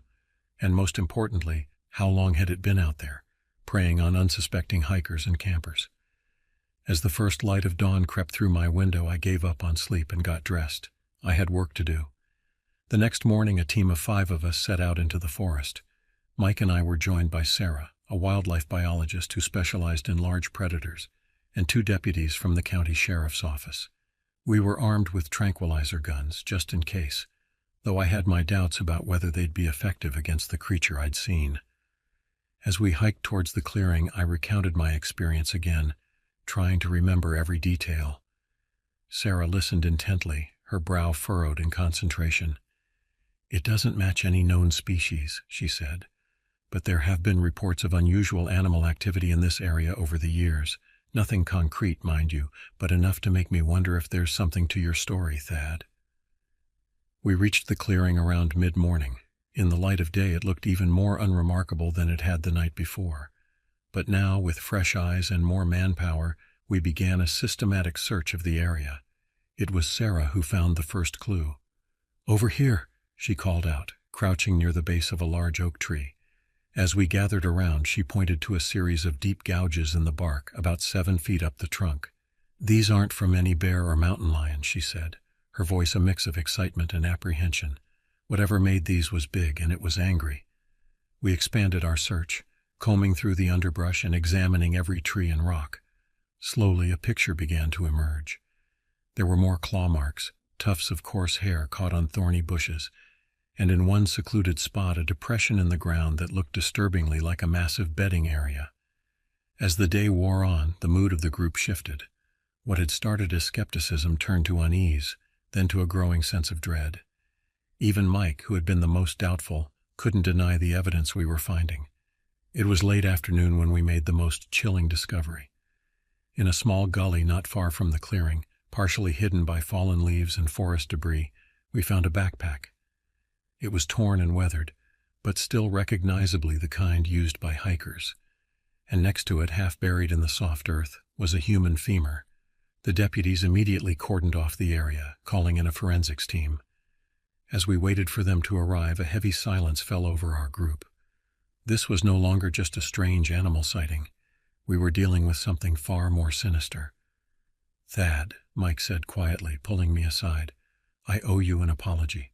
I should have believed you from the start." I nodded, accepting his words but finding no satisfaction in them. "We need to close the park," I said, "at least until we figure out what we're dealing with here." Mike agreed, and within the hour, an emergency closure was put into effect. As news spread, so did the rumors. The local press caught wind of the story, and by nightfall, the small town nearest to the forest was buzzing with speculation. Over the next few days, the investigation intensified. More bones were found, along with other personal effects that suggested multiple victims over a span of several years. The forensics team worked around the clock, trying to identify the remains and piece together a timeline. Sarah and a team of wildlife experts combed the forest, setting up camera traps and collecting samples for analysis. But despite our best efforts, the creature remained elusive. We caught glimpses of it on the cameras, a blur of movement here, a pair of glowing eyes there, but never a clear image. As the days turned into weeks, the atmosphere in the town grew tense. People were scared, and rightly so. The forest that had been their backyard, their playground, was now a place of terror. And as the lead ranger, I found myself at the center of it all, fielding questions I couldn't answer and trying to calm fears I secretly shared. It was about a month into the investigation when things took another unexpected turn. I was in my office poring over maps and incident reports when there was a knock at the door. I looked up to see an elderly man standing in the doorway, his weathered face creased with worry. "Ranger Brewster?" he said, his voice quavering slightly. "My name's Earl Hawkins. I think I might know something about what you're looking for out there in the woods." I invited him in, offering him a chair and a cup of coffee. As he settled in, his gnarled hands wrapped around the steaming mug, I could see the weight of years and secrets in his eyes. "It was back in a 52, he began, his voice low as if he was afraid of being overheard. "I was just a boy then, but I remember it clear as day. There was a government facility deep in the forest. They said it was for weather research, but we all knew that was a load of hogwash." I leaned forward, my interest piqued. "What kind of facility?" Earl shook his head. "Don't rightly know, but strange things started happening after they built it. Folks would go missing in the woods, animals acting peculiar, and sometimes at night you could hear noises like nothing you've ever heard before." As Earl continued his story, a chill ran down my spine. He spoke of experiments gone wrong, of creatures escaping into the forest, of a massive cover-up that had buried the truth for decades. It sounded like the plot of a B-movie, but the fear in Earl's eyes was all too real. "Why are you telling me this now?" I asked when he finally fell silent. Earl met my gaze, his roomy eyes filled with a mix of guilt and determination. "Because I'm the last one left who knows the truth. And because whatever you've stirred up out there, it's only the beginning." As Earl left my office, his words echoing in my mind, I knew that our investigation had just taken a turn into territory far darker and more complex than I could have imagined. The creature in the woods was more than just an undiscovered predator. It was a legacy of secrets, a ghost from a past that some very powerful people would prefer stayed buried. I looked out my window at the forest, stretching to the horizon. Somewhere out there the creature was waiting, and now, armed with this new information, I realized that finding it was only the first step in unraveling a mystery that went far beyond the boundaries of the Ouachita National Forest. The real challenge was just beginning. The next few days were a whirlwind of activity. I shared Earl's story with Mike and Sarah, and together we began digging into the history of the forest. Old maps, land records, newspaper archives. We left no stone unturned in our search for evidence of the facility Earl had mentioned. It wasn't easy. Decades had passed, and whatever cover-up had occurred had been thorough. But slowly, we began to piece together a picture of what had happened in these woods all those years ago. The facility, as it turned out, had existed. We found redacted government documents that hinted at its presence, though its exact purpose remained shrouded in mystery. What we did uncover were patterns, clusters of missing persons reports from the early 1950s, unusual weather phenomena, and wildlife abnormalities that couldn't be explained by natural causes. As we delved deeper into the investigation, I couldn't shake the feeling that we were being watched. More than once I caught glimpses of unmarked vehicles on the outskirts of town, and there were unexplained interruptions in our radio communications. It was clear that our poking around had attracted attention, and not all of it was welcome. One evening, as I was leaving the ranger station, a nondescript sedan pulled up beside me. The window rolled down, revealing a man in a dark suit, his features unremarkable yet somehow menacing. "Ranger Brewster," he said, his voice devoid of emotion. "I'd advise you to be careful about the questions you're asking. Some stones are better left unturned." Before I could respond, the car pulled away, leaving me standing in the parking lot with a growing sense of unease. I relayed the encounter to Mike and Sarah, and we agreed to be more discreet in our investigation. But we also knew we couldn't back down. Whatever was happening in these woods, whatever had happened in the past, it was our responsibility to uncover the truth and protect the people who relied on us. As weeks turned into months, sightings of the creature became more frequent. Hikers reported strange noises and eerie encounters, though thankfully there were no more disappearances. The camera traps we'd set up captured increasingly clear images of something large and unnatural moving through the forest. Sarah spent countless hours analyzing the footage and physical evidence we'd gathered. "It's like nothing I've ever seen," she said one day, her voice filled with a mix of fear and fascination. "It has characteristics of multiple species, but it's as if someone took different animals and stitched them together." The implications of her words hung heavy in the air. If this creature was the result of experiments from the old facility, what else might be lurking in the depths of the forest? Our breakthrough came on a crisp autumn morning, almost 6 months after my initial encounter. Mike and I were on patrol, checking some of the more remote areas of the park, when we stumbled upon something that made my blood run cold. Hidden in a dense thicket, barely visible beneath years of overgrowth, was a concrete structure. Its walls were thick, its single visible entrance sealed with a heavy metal door. Stenciled on the door, faded but still legible, were the words, "U.S. Government, authorized personnel only." We'd found it, the facility that had haunted Earl's memories and spawned the creature that now roamed our forest. As we stood there, staring at this relic of a dark past, a low growl echoed through the trees. We turned, our flashlights cutting through the gloom, to see a pair of glowing eyes watching us from the shadows. The creature had found us too. In that moment, as the beast emerged from the darkness, its massive form both terrifying and pitiful, I realized that we were standing at a crossroads of history.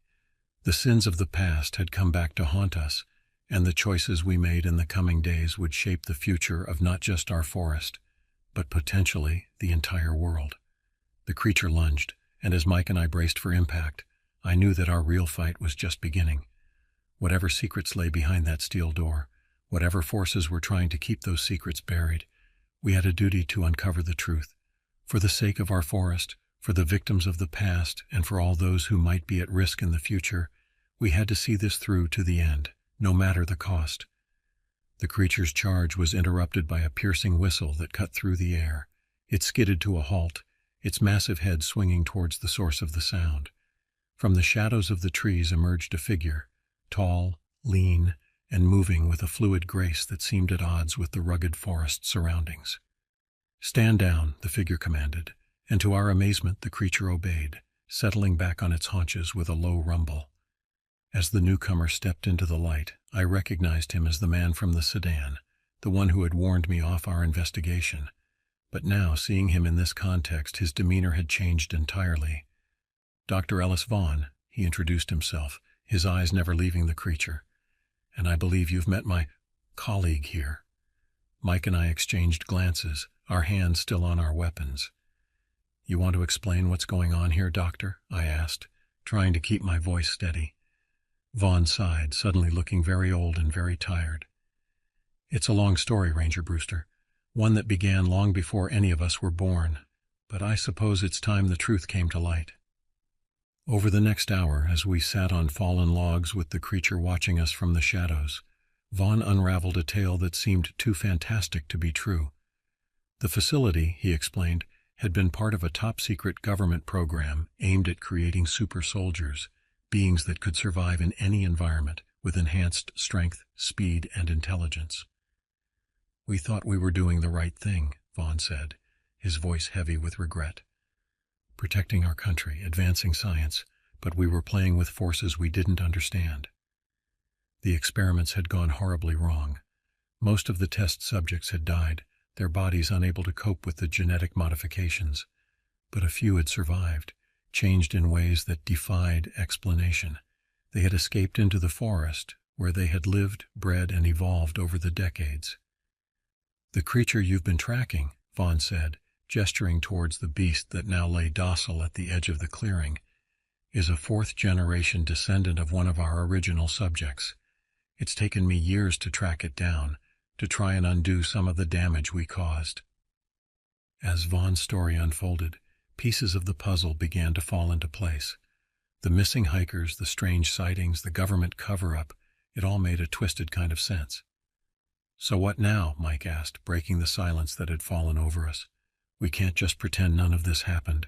People have died. Families deserve answers." Vaughn nodded slowly. "You're right, of course. That's why I'm here. It's time to come clean, to face the consequences of what we've done." Over the next few weeks, the truth about the Ouachita facility and its experiments came to light. There were hearings, investigations, and more than a few careers ended in disgrace. The forest was temporarily closed to the public as a team of scientists, led by Sarah and supervised by Dr. Vaughn, worked to catalog and understand the unique ecosystem that had developed around the escaped experiments. As for the creatures themselves, a difficult decision had to be made.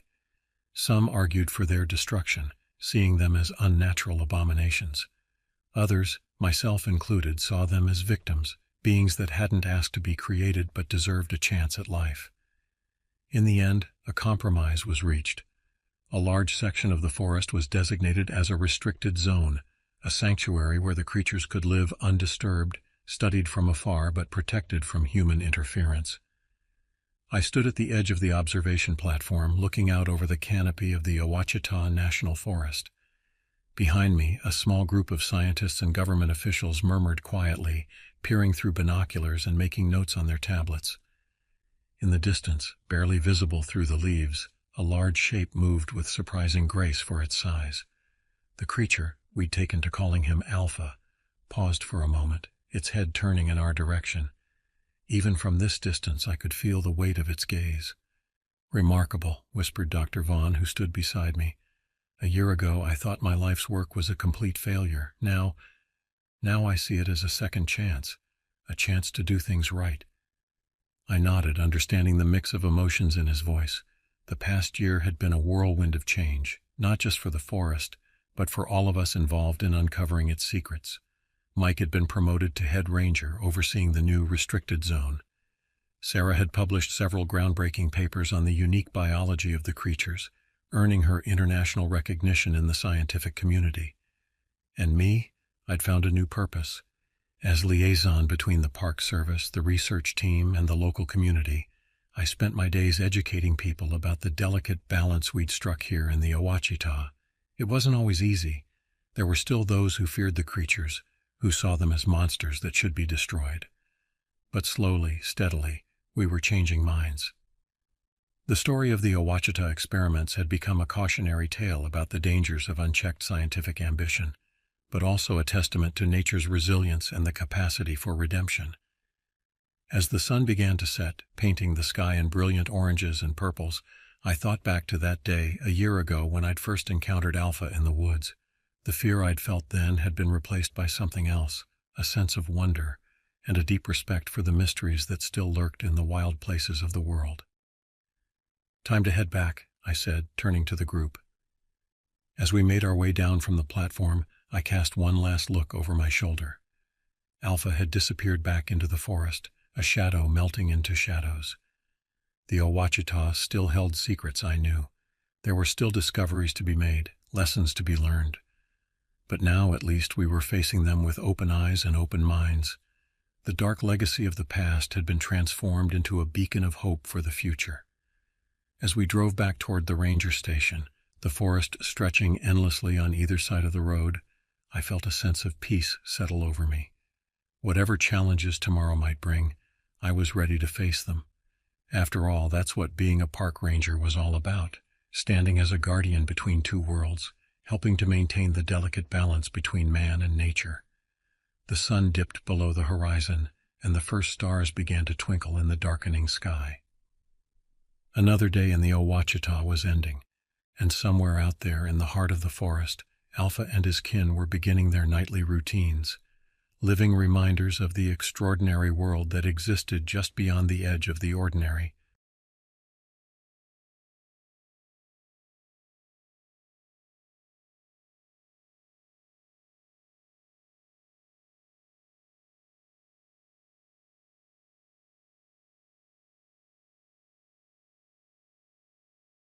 I work as a park ranger. By the time the wind shifted, it was already too late.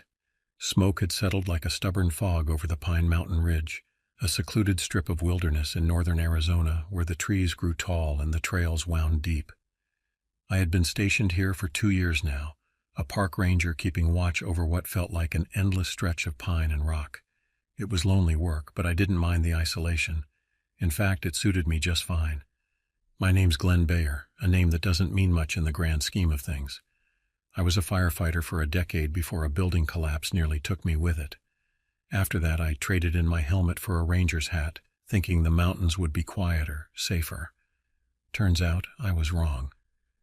The day started uneventfully, as they often do. My colleague Matt Wilcox had gone down to the ranger station in the valley to restock supplies, leaving me alone at our fire lookout tower. The summer had been unusually dry, and with the wind picking up, it was only a matter of time before we had to deal with a fire. I stood at the window of the lookout tower, my eyes scanning the horizon. The panoramic view never failed to take my breath away, even after 2 years. Miles of dense forest stretched out before me, broken only by the occasional rocky outcropping or winding river. The morning sun cast long shadows across the landscape, creating a patchwork of light and dark that seemed to shift with each passing cloud. My gaze lingered on a particularly dense patch of forest to the northwest. Something about it had always unsettled me, though I could never put my finger on why. Maybe it was the way the trees grew a little too close together, or how the shadows seemed a little too deep. Whatever it was, I always found my eyes drawn to that spot. I shook off the feeling and went about my morning routine. Coffee first, strong and black, the way I'd gotten used to drinking it during long nights on firefighter duty. As I sipped, I checked the weather instruments. The hygrometer showed humidity levels were dangerously low, and the anemometer was spinning faster than I'd like. Perfect conditions for a wildfire. I grabbed the binoculars and began my first thorough scan of the day. It was a ritual I'd performed countless times, sweeping from east to west, looking for any sign of trouble. As I neared the end of my scan, my heart skipped a beat. There, just beyond the ridge in that unsettling patch of forest, was a thin plume of smoke rising into the sky. "Damn," I muttered, reaching for the radio. "Wilcox, you there?" Static crackled, and for a moment I thought the signal might not reach. Then Matt's voice came through, sounding distant and tinny. "Go ahead, Glenn. Got a smoke sighting near Fox Hollow. I'm going to check it out." "Be careful," Matt replied, his voice laced with concern. "The wind's nasty today." I acknowledged his warning and started preparing for the hike. As I packed my gear, my mind wandered back to my firefighting days. The adrenaline rush, the heat, the danger, part of me missed it. But then the memories of that final day would surface. The creaking of weakening supports, the roar of flames, and the sickening crunch as the building came down around me. I pushed the thoughts aside and focused on the task at hand. I slung my pack over my shoulder, double-checking my canteen and flare gun before heading out. The hike to Fox Hollow would take about an hour, and with the dry conditions, I couldn't afford to waste any time. As I descended the tower and set off down the trail, I couldn't shake the feeling that something was off. Maybe it was the unusual silence in the forest, no birdsong, no rustling of small animals in the underbrush. Or maybe it was just my old firefighter's instincts kicking in, sensing danger on the wind. Little did I know, as I made my way deeper into the woods, that this routine fire check would be the beginning of the most terrifying experience of my life. An encounter that would challenge everything I thought I knew about the natural world and leave me questioning my own sanity. The trail to Fox Hollow was narrow and overgrown, the kind of path you had to know by heart. Thick pines towered on either side, their branches intertwining overhead to create a canopy that filtered the sunlight into dappled patterns on the forest floor. The air grew thicker as I hiked, the scent of burning wood becoming more pronounced with each step. But something about the smell was off. It wasn't the usual dry, acrid scent of a forest fire. This was different, almost rancid, with an underlying sweetness that made my stomach turn. I'd smelled a lot of fires in my day, but never anything quite like this. As I neared Fox Hollow, the trees began to thin out. The air grew hazy with smoke, and I could feel the temperature rising. I slowed my pace, every sense on high alert. The crackling of flames reached my ears, but it was muffled, not the roaring inferno I'd expected given the dry conditions. I reached the edge of the clearing and stopped short, my breath catching in my throat. The scene before me was like nothing I'd ever encountered in all my years of firefighting and ranger work. The fire was there, all right, but it wasn't spreading. Instead, it seemed almost contained. A perfect circle of flames, maybe 30 feet in diameter, burned in the center of the clearing. The fire licked at the edges of the circle, but didn't advance, as if held back by an invisible barrier. In the center of this unnatural blaze lay the source of that rancid smell, a charred carcass, twisted and blackened beyond recognition. From its size, I guessed it might have been a deer, but its limbs were bent at impossible angles, as if it had been wrenched apart and put back together wrong. I stood frozen at the edge of the clearing, my mind struggling to make sense of what I was seeing. In all my years, I'd never seen anything like this. Fires didn't burn in perfect circles, they didn't contain themselves, and they certainly didn't arrange their victims in such a grotesque display. As I circled the clearing, keeping a safe distance from the flames, I noticed something else that sent a chill down my spine. Tracks. Deep grooves in the earth that looked like they had been made by something dragging itself along the ground. They were too wide for a human and too irregular for any animal I knew. The tracks led away from the fire and into the forest, disappearing into the thick undergrowth. Every instinct I had screamed at me to turn back, to radio for help, to get as far away from this place as possible. But curiosity, or maybe something else, something I couldn't quite name, pushed me forward. I found myself following the tracks, my heart pounding in my chest. The forest seemed to close in around me, the trees looming larger, their shadows deeper and more menacing. The usual sounds of the woods, the rustle of leaves, the chirping of birds, had given way to an eerie silence, broken only by the crunch of my boots on the forest floor. And then I saw it. Something large, crouched low among the trees about 50 yards ahead. It moved with a jerking, unnatural rhythm, like it was struggling to coordinate its limbs. I could barely make it out through the branches, but it was big, at least the size of a grizzly, but not quite right. I squinted, trying to make sense of what I was seeing. The creature's fur was patchy and matted, hanging in clumps from its misshapen body. Its back was hunched, almost doubled over on itself, with long, spindly legs that ended in what looked like elongated claws. My hand instinctively went to my hip, fingers closing around the grip of my flare gun. It wasn't much, but it was all I had. The creature paused as if sensing my presence. Slowly, agonizingly, it began to turn its head towards me.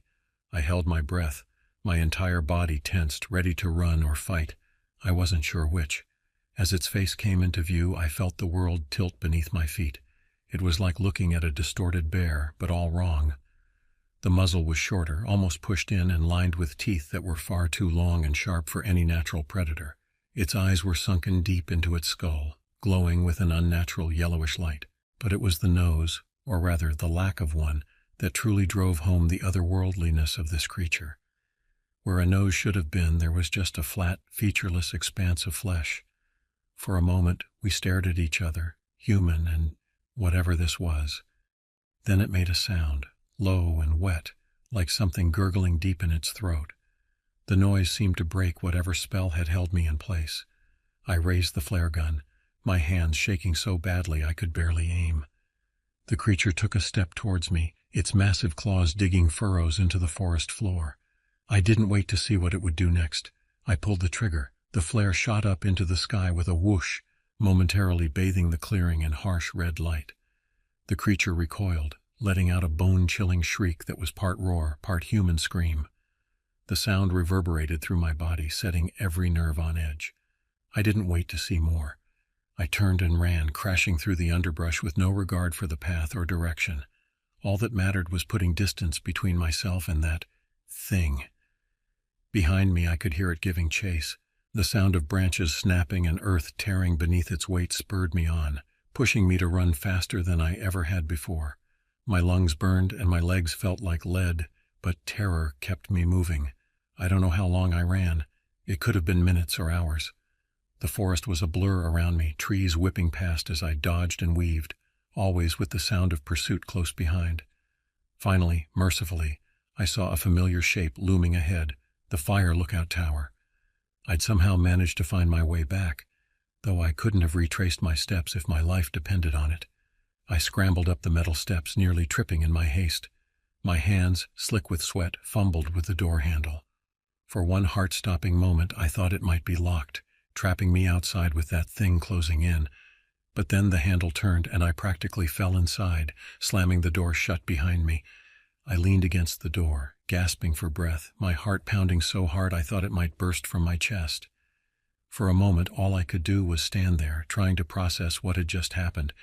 Had I really seen what I thought I saw, or had the isolation, the stress of the job finally gotten to me? But then I heard it, a low, guttural growl from outside the tower. Whatever I'd seen in the woods, it was real, and it had followed me home. I forced myself away from the door, my legs shaking so badly I could barely walk. My eyes darted around the small space of the lookout tower, searching for anything I could use to defend myself. My gaze fell on the rifle we kept in the corner for emergencies. I'd never had to use it before. Bears and other wildlife usually kept their distance, but I'd never been more grateful for its presence than I was at that moment. I grabbed the rifle, the familiar weight of it in my hands providing a small measure of comfort. My hands shook as I loaded it, dropping more shells than I managed to get into the magazine. All the while I strained my ears, listening for any sound from outside. The forest was eerily quiet.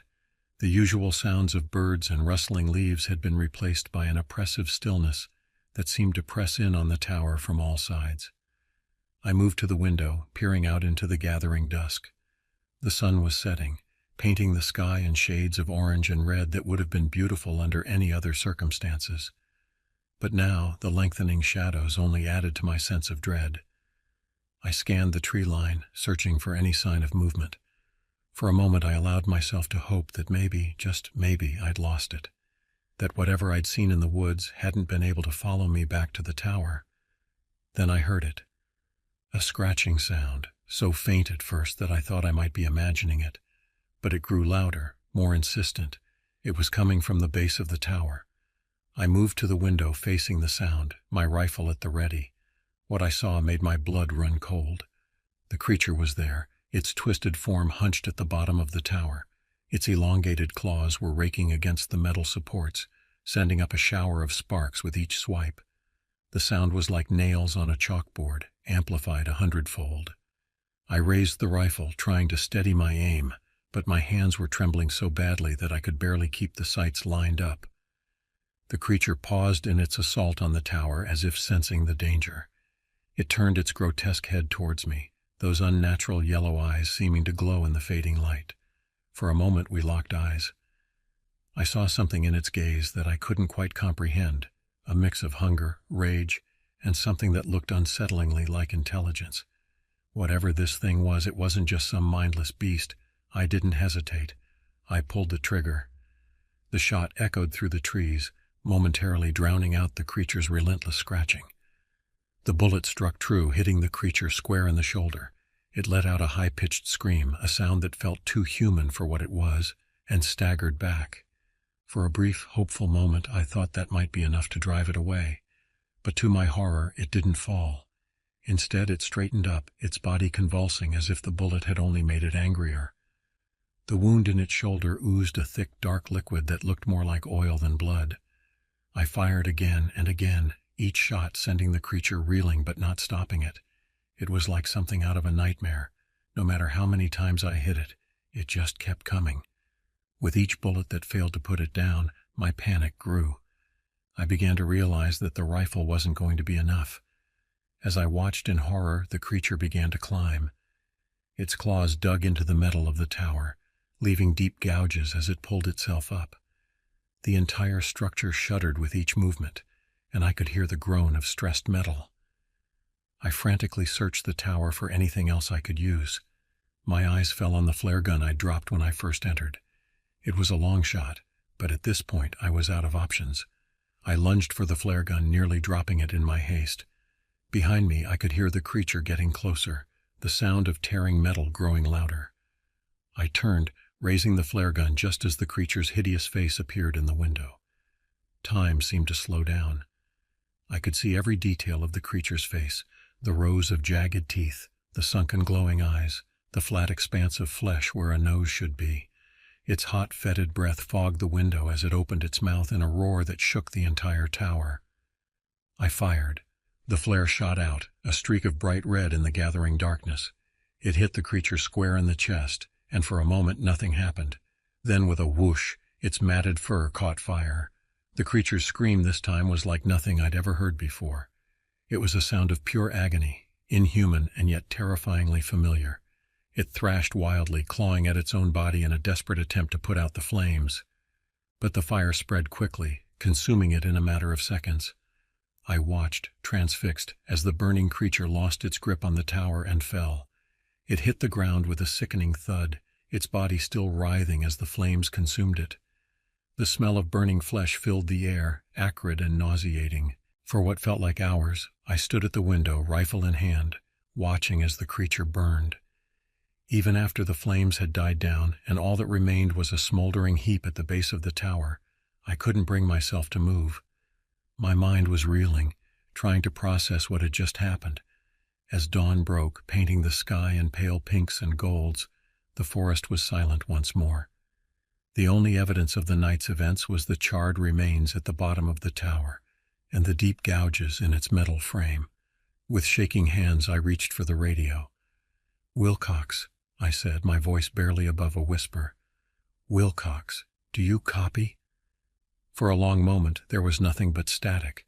Then, mercifully, Matt's voice came through. "Glenn, what's going on? You sound terrible." I opened my mouth to explain, then closed it again. How could I possibly describe what had happened? There was an incident at the tower, I finally managed to say. "I need you to come up here, now." "On my way," Matt replied, his voice tense with concern. "Hang tight, Glenn." I sat heavily in the chair, my eyes never leaving the charred remains at the base of the tower. The adrenaline was wearing off, leaving me feeling hollow and shaky. I tried to make sense of what had happened, to rationalize it somehow, but my mind kept circling back to the impossible creature I'd seen. It felt like an eternity before I heard the rumble of Matt's truck approaching. He must have broken every speed limit to get here so quickly. I watched as he pulled up, his face pale with worry as he took in the scene. "Jesus, Glenn," he breathed as he climbed out of the truck. "What the hell happened here?" I met him at the base of the tower, my legs still unsteady. "You wouldn't believe me if I told you," I said. Matt's eyes widened as he saw the charred remains. "Is that a bear?" I shook my head. "I don't know what it was, Matt, but it wasn't a bear." Over the next hour, I recounted the events of the night. To his credit, Matt listened without interruption, his expression growing more concerned with each passing minute. When I finished, he was silent for a long moment. "Glenn," he said finally, his voice gentle, "maybe you should take some time off. The isolation up here, it can mess with your head." "I'm not crazy, Matt," I snapped, more harshly than I intended. "I know what I saw." Matt held up his hands placatingly. "I'm not saying you're crazy, but you've got to admit this sounds, well, it sounds impossible." I couldn't argue with that. If our positions were reversed, I probably wouldn't believe it either. But I knew what I'd seen, what I'd fought. "Look," Matt said, gesturing to the remains, "whatever this was, we need to report it. Let's get some pictures, bag some samples if we can. The lab boys down in Phoenix can figure out what kind of animal it was." I nodded, grateful for Matt's practical approach. We spent the next few hours documenting everything: the scratches on the tower, the strange tracks in the clearing, and of course the creature's remains. As we worked, I couldn't shake the feeling that we were being watched. Every rustle in the undergrowth, every shadow that moved in the corner of my eye set my nerves on edge. By the time we finished, the sun was high in the sky. Matt insisted on driving me back to town, saying I was in no condition to stay at the tower alone. I didn't argue. As we drove away, I looked back at the tower, half expecting to see another creature lurking in the shadows. But there was nothing. Just the familiar silhouette against the bright blue sky. The next few weeks passed in a blur of questioning and doubt. The official investigation turned up more questions than answers.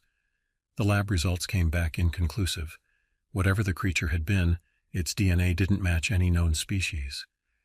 The higher-ups chalked it up to a bear with a severe case of mange, despite my protests. I was put on administrative leave, ordered to undergo a psychological evaluation. The official story was that I'd had a stress-induced breakdown, hallucinating a monster and shooting at shadows. Only Matt seemed to believe me, and even he had his doubts. But I couldn't let it go. Every night I dreamed of glowing yellow eyes and impossible creatures. Every day I pored over maps of the area, trying to make sense of what had happened. There had to be an explanation, some clue I was missing. It was during one of these late-night research sessions that I stumbled across something interesting, an old newspaper article from the 1950s, buried in the town archives. It spoke of a series of strange animal attacks in the Pine Mountain area, described in terms eerily similar to what I'd experienced. The article had been dismissed as sensationalism at the time, but now I dug deeper, uncovering more reports scattered throughout the decades. Hikers gone missing, strange sightings dismissed as tall tales, unexplained fires that burned in perfect circles. Each incident on its own could be explained away, but together they painted a disturbing picture. Whatever I'd encountered in those woods, it wasn't new. It had been there for a long time, hiding in the shadows, occasionally making its presence known before retreating back into myth and legend. As I connected the dots, a theory began to form in my mind. What if the creature wasn't just some unknown animal? What if it was something else entirely, something not of this world? I knew how it sounded. If I voiced these thoughts to anyone, I'd be labeled as certifiably insane. But the more I investigated, the more convinced I became that I was onto something. One name kept appearing in my research: Dr. Elena Reeves, a cryptozoologist who'd been studying the Pine Mountain area for years. Her theories were considered fringe even by cryptozoology standards, but she was the only person who seemed to be taking these incidents seriously. I reached out to her, half expecting to be ignored or dismissed. To my surprise, she responded almost immediately, eager to hear my story. We agreed to meet at a small diner on the outskirts of town, away from prying eyes and ears. Dr. Reeves was not what I expected. Instead of the wild-eyed conspiracy theorist I'd imagined, she was a composed, intelligent woman in her 50s, with sharp eyes that seemed to see right through me. "Mr. Bayer," she said as I sat down across from her, I've been hoping to meet you for some time." I blinked in surprise. "You have?" She nodded, a small smile playing at her lips. "Your encounter in the woods, it's not the first of its kind, but it is the most direct confrontation we've had in decades." Over the next few hours, Dr. Reeves laid out a theory so incredible, so terrifying, that it made my encounter seem almost mundane in comparison. She believed that the creature I'd seen was just one of many, a species that had evolved alongside humans but had remained hidden, emerging only occasionally to hunt or defend their territory. "But that's impossible," I protested. "Something like that couldn't stay hidden for so long." "Couldn't it?" Dr. Reeves countered. "We discover new species every day, Mr. Bayer, and these creatures, they're intelligent. They know how to stay hidden." She went on to explain her theory that these creatures were not just animals, but a form of life entirely separate from anything we knew. They existed in a sort of parallel ecosystem, one that occasionally intersected with our own. "The fire you saw," she said, leaning forward intently. "The perfect circle. That's a calling card of sorts. They use it to mark their territory, to warn others away." My head was spinning. It was all so fantastical, and yet it made a strange sort of sense. It explained the inconsistencies in the creature's behavior, its apparent intelligence, its resistance to normal weapons. "So what do we do?" I asked finally. "How do we stop them?" Dr. Reeves shook her head. "Stop them? Mr. Bayer, we can't stop them. They've been here longer than we have. This is their home as much as it is ours. What we need to do is understand them, find a way to coexist." I thought of the creature's glowing eyes, its impossible strength, the way it had climbed the tower with single-minded determination. And if they don't want to coexist? She met my gaze steadily. Then we prepare, we learn, and we do whatever it takes to protect ourselves. As I left the diner that night, my mind was reeling. Everything I thought I knew about the world had been turned upside down. But for the first time since that night at the tower, I felt a sense of purpose. I knew that going back to my old life was impossible. The world I'd known before was gone, replaced by one of shadow and mystery. But in its place was a new mission, to uncover the truth, to protect those who didn't know the danger that lurked in the dark corners of the world. The creature I'd encountered was still out there, or others like it, and next time I'd be ready. I stand at the window of the lookout tower, my eyes scanning the horizon as they've done countless times before. But now I see the forest differently. Every shadow holds the potential for mystery, every unexplained sound a clue to the hidden world that exists alongside our own. I'm back on active duty, much to the surprise of my superiors.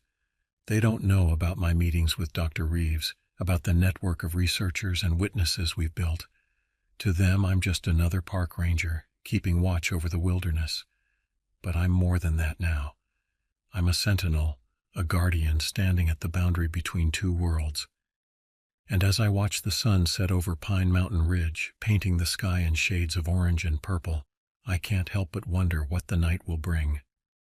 The wind picks up, carrying with it the scent of pine and something else, something wild and ancient.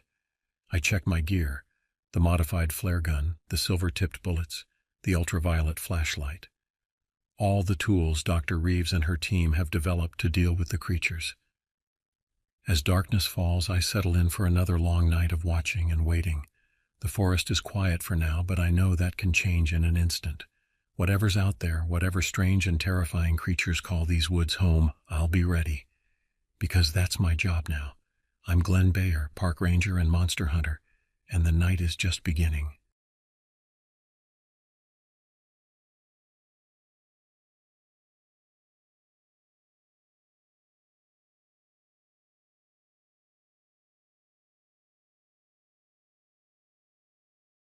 My name is George Thompson, and I am 62 years old. I'm a park ranger in the Allegheny National Forest, Pennsylvania. It's the kind of job that people don't usually think about, just a guy in a green uniform wandering around the woods all day, making sure everything's in order. That's what people think, but it's more than that. My job is to keep people safe, to preserve the natural beauty of the forest, and to deal with any problems that come up. It's a quiet life, mostly. but it's a life that suits me. I wasn't always a park ranger. I spent 10 years as a firefighter in Pittsburgh before I had enough of the city and the smoke. I wanted something different, something quieter. The forest seemed like a good fit, but as I've learned, there's more to fear in these woods than fire. The Allegheny National Forest is a vast expanse of green, covering over 500,000 acres in northwestern Pennsylvania. It's a place of stark beauty, with rolling hills, deep valleys, and crystal-clear streams. The forest is home to a diverse array of wildlife, from white-tailed deer and black bears to bald eagles and timber rattlesnakes. It's also a place of history, with remnants of old logging camps and oil wells scattered throughout the woods. I've been working here for over 2 decades now, and I thought I knew every inch of this forest. I've hiked its trails, camped in its clearings, and watched the seasons change year after year. I've seen the forest at its most beautiful and its most dangerous. I've helped lost hikers find their way back to civilization, rescued injured animals, and fought wildfires that threatened to consume everything in their path. But nothing in my years of experience could have prepared me for what I was about to encounter. It started on a crisp autumn morning in late September. The leaves were just beginning to turn, painting the forest in a riot of reds, oranges, and golds. I was in my office at the ranger station going through some paperwork when the phone rang. It was Janet, one of our regular hikers. She's a local schoolteacher who spends most of her weekends exploring the less traveled parts of the forest. "George?" Her voice was shaky, uncertain. I found something strange out in the woods. I think you should take a look." I've known Janet for years. She's not the type to get spooked easily, so her tone immediately put me on edge. "What kind of strange, Janet? Where exactly are you?" She gave me rough directions to her location, describing a spot deep in the forest, well off the marked trails. "It's a clearing," she said, "but it's wrong somehow. No trees, just grass and earth. I've never seen anything like it out here." I frowned. I knew the area she was talking about, or at least I thought I did. There shouldn't be any clearings out there, not natural ones anyway. "All right, Janet. I'll head out there and take a look. In the meantime, why don't you head back to the main trail? It'll be getting dark soon." After hanging up, I gathered my gear: backpack, first aid kit, flashlight, and radio. I also grabbed my GPS unit, even though I rarely needed it. Something about Janet's call had me on edge, and I wanted to be prepared for anything. As I headed out into the forest, the sun was already beginning to dip below the tree line, casting long shadows across the leaf-strewn ground. The air was cool and crisp, carrying the scent of decaying leaves and damp earth. It was the kind of evening that usually filled me with a sense of peace and contentment. But tonight, there was an undercurrent of unease that I couldn't shake. I hiked for nearly 2 hours, pushing deeper into the forest than I usually went on routine patrols. The terrain grew rougher, the underbrush thicker. I had to use my GPS several times to make sure I was still on course. As the light faded, I switched on my flashlight, its beam cutting through the gathering gloom. Just when I was beginning to think I had somehow missed the spot Janet had described, I stumbled into a clearing. The change was so abrupt, it took me a moment to process what I was seeing. One minute I was pushing through dense undergrowth. The next I was standing in an open space surrounded by tall grass. Janet's description had been accurate, but it hadn't prepared me for the reality of the place. The clearing was perfectly circular, about 50 yards across. The grass was uniform in height, swaying gently in a breeze I couldn't feel. But it was the trees at the edge of the clearing that really caught my attention. They seemed to lean away from the open space as if trying to distance themselves from whatever was at its center. I swept my flashlight across the clearing, half expecting to see, well, I'm not sure what I was expecting, but there was nothing, just grass and earth, just as Janet had said. Yet something about the place felt wrong. The air was too still, the silence too complete. Even the ever-present hum of insects was absent. I took a few cautious steps into the clearing, my boots sinking slightly into the soft earth. That's when I noticed something else. The ground was bare in places, as if something had been digging. I knelt down to take a closer look, running my fingers through the loose soil. That's when I saw it, a flash of white among the dark earth. I brushed away more soil, revealing what I first thought was a rock. But as I cleared more dirt away, I realized with a jolt what I was looking at. It was a bone, and not just any bone. It was far too large to belong to any animal I knew lived in these woods. I stood up quickly, my heart pounding. I swept my flashlight around the clearing again, this time looking more closely at the ground. Now that I knew what to look for, I could see more bones partially buried in the earth. Some were small, like you might expect from a deer or raccoon, but others were much larger and stranger. I've seen my fair share of animal remains in the forest. It's a natural part of the ecosystem, but these bones didn't look like anything I'd ever encountered before. The shapes were wrong, the proportions off. Some looked almost human but distorted, elongated in ways that made no sense. That's when I heard it, a rustling in the underbrush at the edge of the clearing. I spun around, my flashlight beam cutting through the darkness. For a split second I caught a glimpse of something moving among the trees, something large, with glowing eyes that reflected the light of my flashlight. Then it was gone, leaving nothing but the sound of snapping branches and rustling leaves in its wake. I stood there for what felt like hours, my flashlight trained on the spot where I'd seen the creature, every muscle in my body tense and ready to run. But nothing came.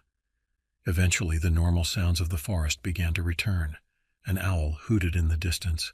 A raccoon chittered as it scrambled up a nearby tree. Whatever I had seen, or thought I had seen, was gone. I knew I should investigate further, but every instinct I had was screaming at me to get out of there. For once I listened to those instincts. I marked the location on my GPS and quickly made my way back to the main trail, not stopping until I reached the safety of my truck. As I drove back to the ranger station, my mind raced. What had I just seen? What were those bones? And what was that creature in the woods? I had more questions than answers, and a growing sense that I had just stumbled onto something far beyond my understanding. Little did I know this was just the beginning. The forests of Allegheny held secrets darker and stranger than I could have ever imagined, and I was about to be pulled into the heart of a mystery that would challenge everything I thought I knew about the natural world. The next morning I was at the ranger station before dawn, poring over maps of the area where I'd found the clearing. It didn't make sense. I'd been over that part of the forest dozens of times, and I'd never seen anything like what I encountered last night. My colleague Wardell McKinley found me there, surrounded by maps and looking like I hadn't slept a wink, which, to be fair, I hadn't. "Rough night, George?" he asked, eyeing the empty coffee pot and the mess of papers on my desk. I hesitated.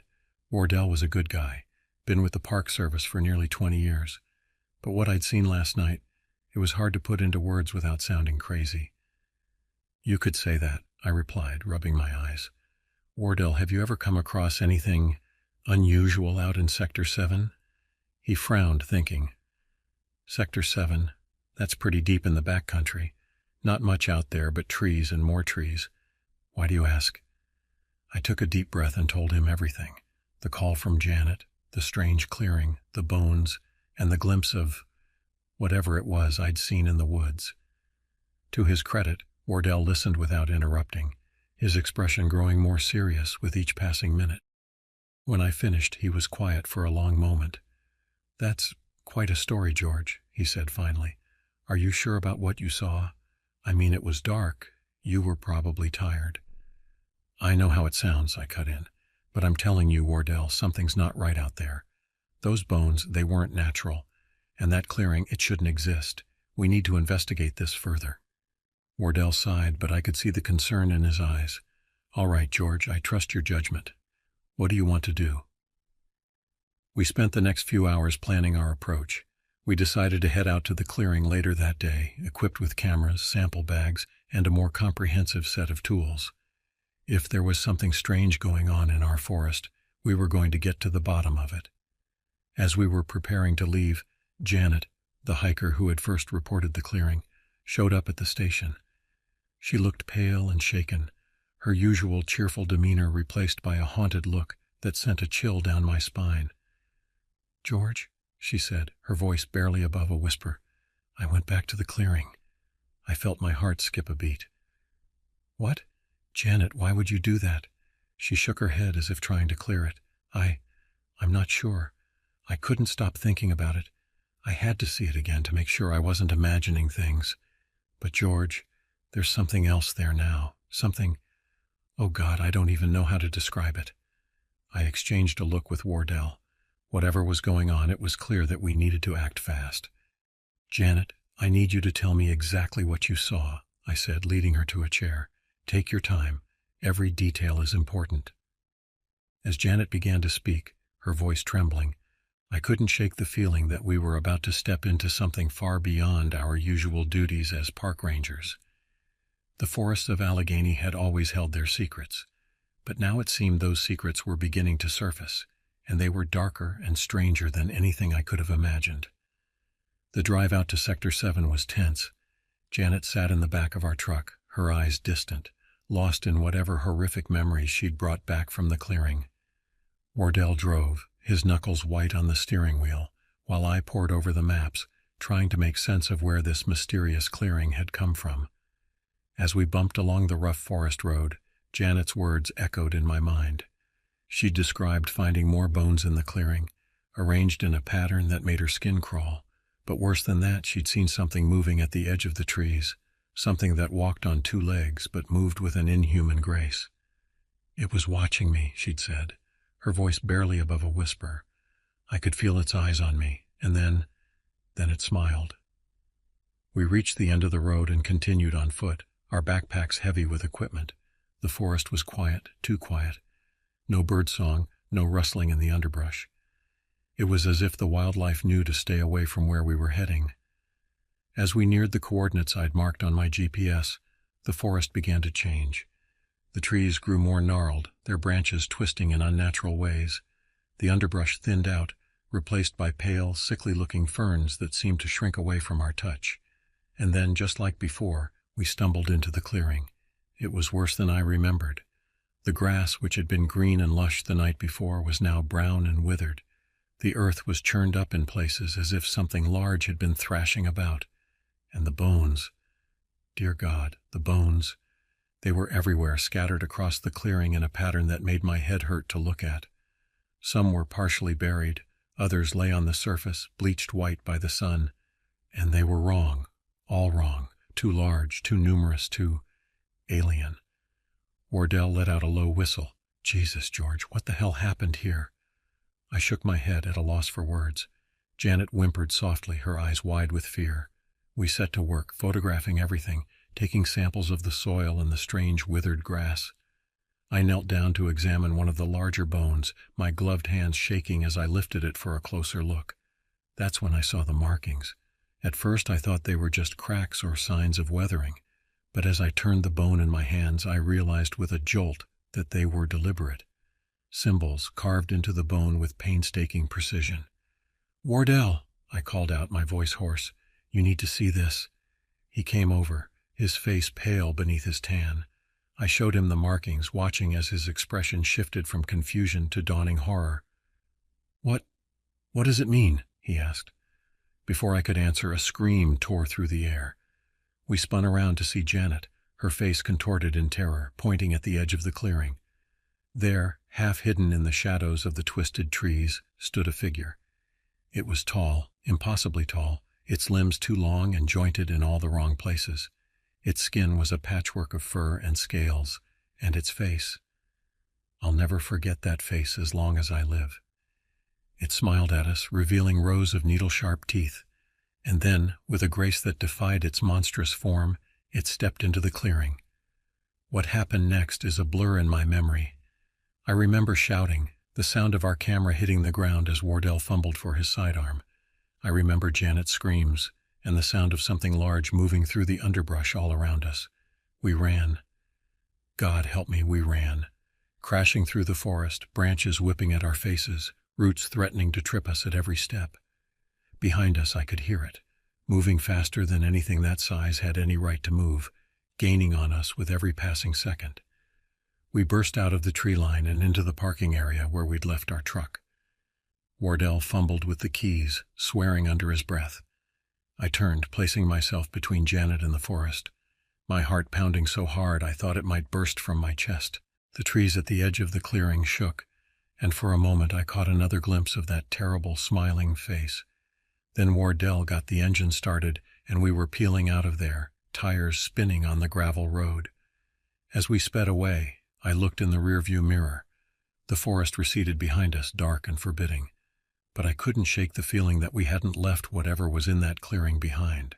Somehow I knew we had only scratched the surface of the mystery lurking in the depths of Allegheny National Forest. And I had a sinking feeling that it wouldn't be content to stay hidden for much longer. The drive back to the ranger station was a blur of adrenaline and fear. Janet sat in the back seat, her face buried in her hands, soft sobs racking her body.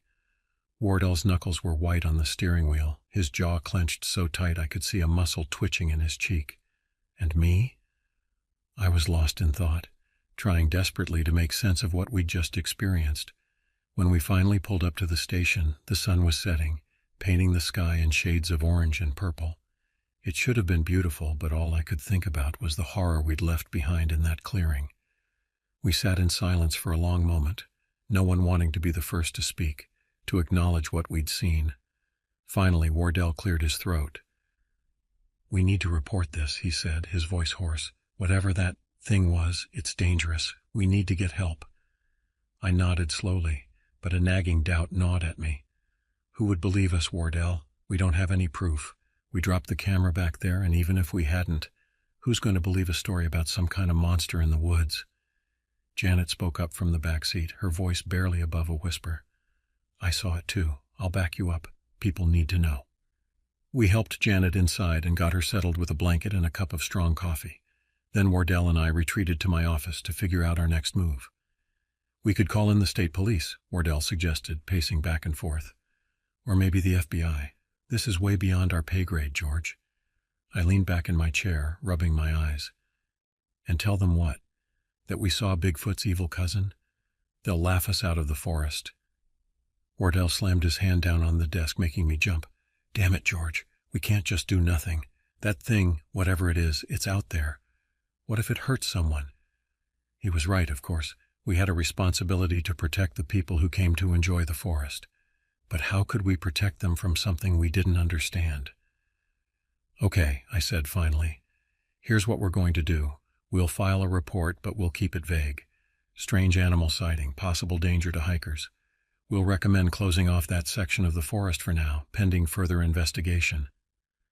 Wardell nodded, some of the tension leaving his shoulders. "And then?" "And then," I said, standing up, "we go back. With more people, better equipment. We find out what the hell is going on in our forest." Little did I know, that decision would set us on a path that would change our lives forever. The next few days were a whirlwind of activity. We filed our report, carefully worded to avoid sounding like complete lunatics, and managed to get approval to close off Sector 7 for environmental assessment. It wasn't the whole truth, but it wasn't exactly a lie either. Meanwhile, I reached out to some old contacts. If we were going to get to the bottom of this, we needed help. People with specialized skills who wouldn't balk at the strange and unexplained. First on my list was Dr. Elena Rodriguez, a biologist I'd worked with on several wildlife studies in the park. She specialized in cryptozoology, the study of animals whose existence was unproven. I figured if anyone would be open to the idea of an unknown creature in our woods, it would be her. Next was Mike Chen, a geologist who'd helped us map cave systems in the park a few years back. If there was anything unusual about the clearing or the surrounding area, he'd be the one to spot it. Lastly, I called in a favor from an old friend in the Pittsburgh PD, Detective Sarah Hawkins. She'd retired a few years back and moved out to the country for some peace and quiet. I had a feeling she'd be itching for a bit of excitement. It took some convincing, and in Elena's case, a promise of exclusive rights to any scientific discoveries, but eventually they all agreed to join our expedition. We set a date for the following week, giving us time to gather supplies and equipment. The night before we were set to head out, I found myself unable to sleep. I sat on my porch staring out at the dark line of trees that marked the edge of the forest. The same forest I'd walked through countless times. The forest I thought I knew like the back of my hand. Now it felt like a stranger, full of shadows and secrets. As I sat there, a memory surfaced, something I'd almost forgotten. Years ago, when I first started working as a ranger, there was an old-timer named Frank who used to tell stories around the campfire. Most of them were your typical ghost stories and urban legends, but there was one that always stuck with me. Frank talked about something he called the Old Ones, creatures that had lived in these woods long before humans came along. According to him, they weren't animals, not really, but they weren't spirits either.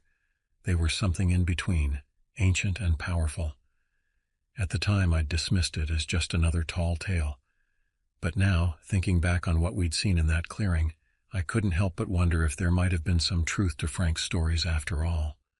I shook my head, trying to clear away the fanciful thoughts. Whatever was out there, it was flesh and blood. It had to be, and we were going to find it, document it, and figure out how to deal with it. As the first light of dawn began to creep over the horizon, I finally headed inside to get ready. In a few hours, we'd be heading back into the heart of the forest, back to that impossible clearing. And this time, we'd be prepared for whatever we found there. Or so I thought. The morning of our expedition dawned clear and cool, a perfect autumn day. As our team gathered at the ranger station, I could feel a mix of excitement and apprehension in the air. Elena was checking and rechecking her equipment, her eyes bright with the prospect of a new discovery.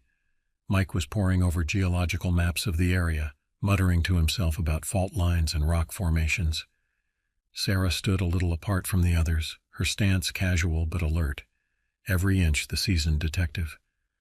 Wardell pulled me aside as we were loading up the trucks. "You sure about this, George?" he asked, his voice low. "It's not too late to call it off. Get some real authorities involved." I shook my head.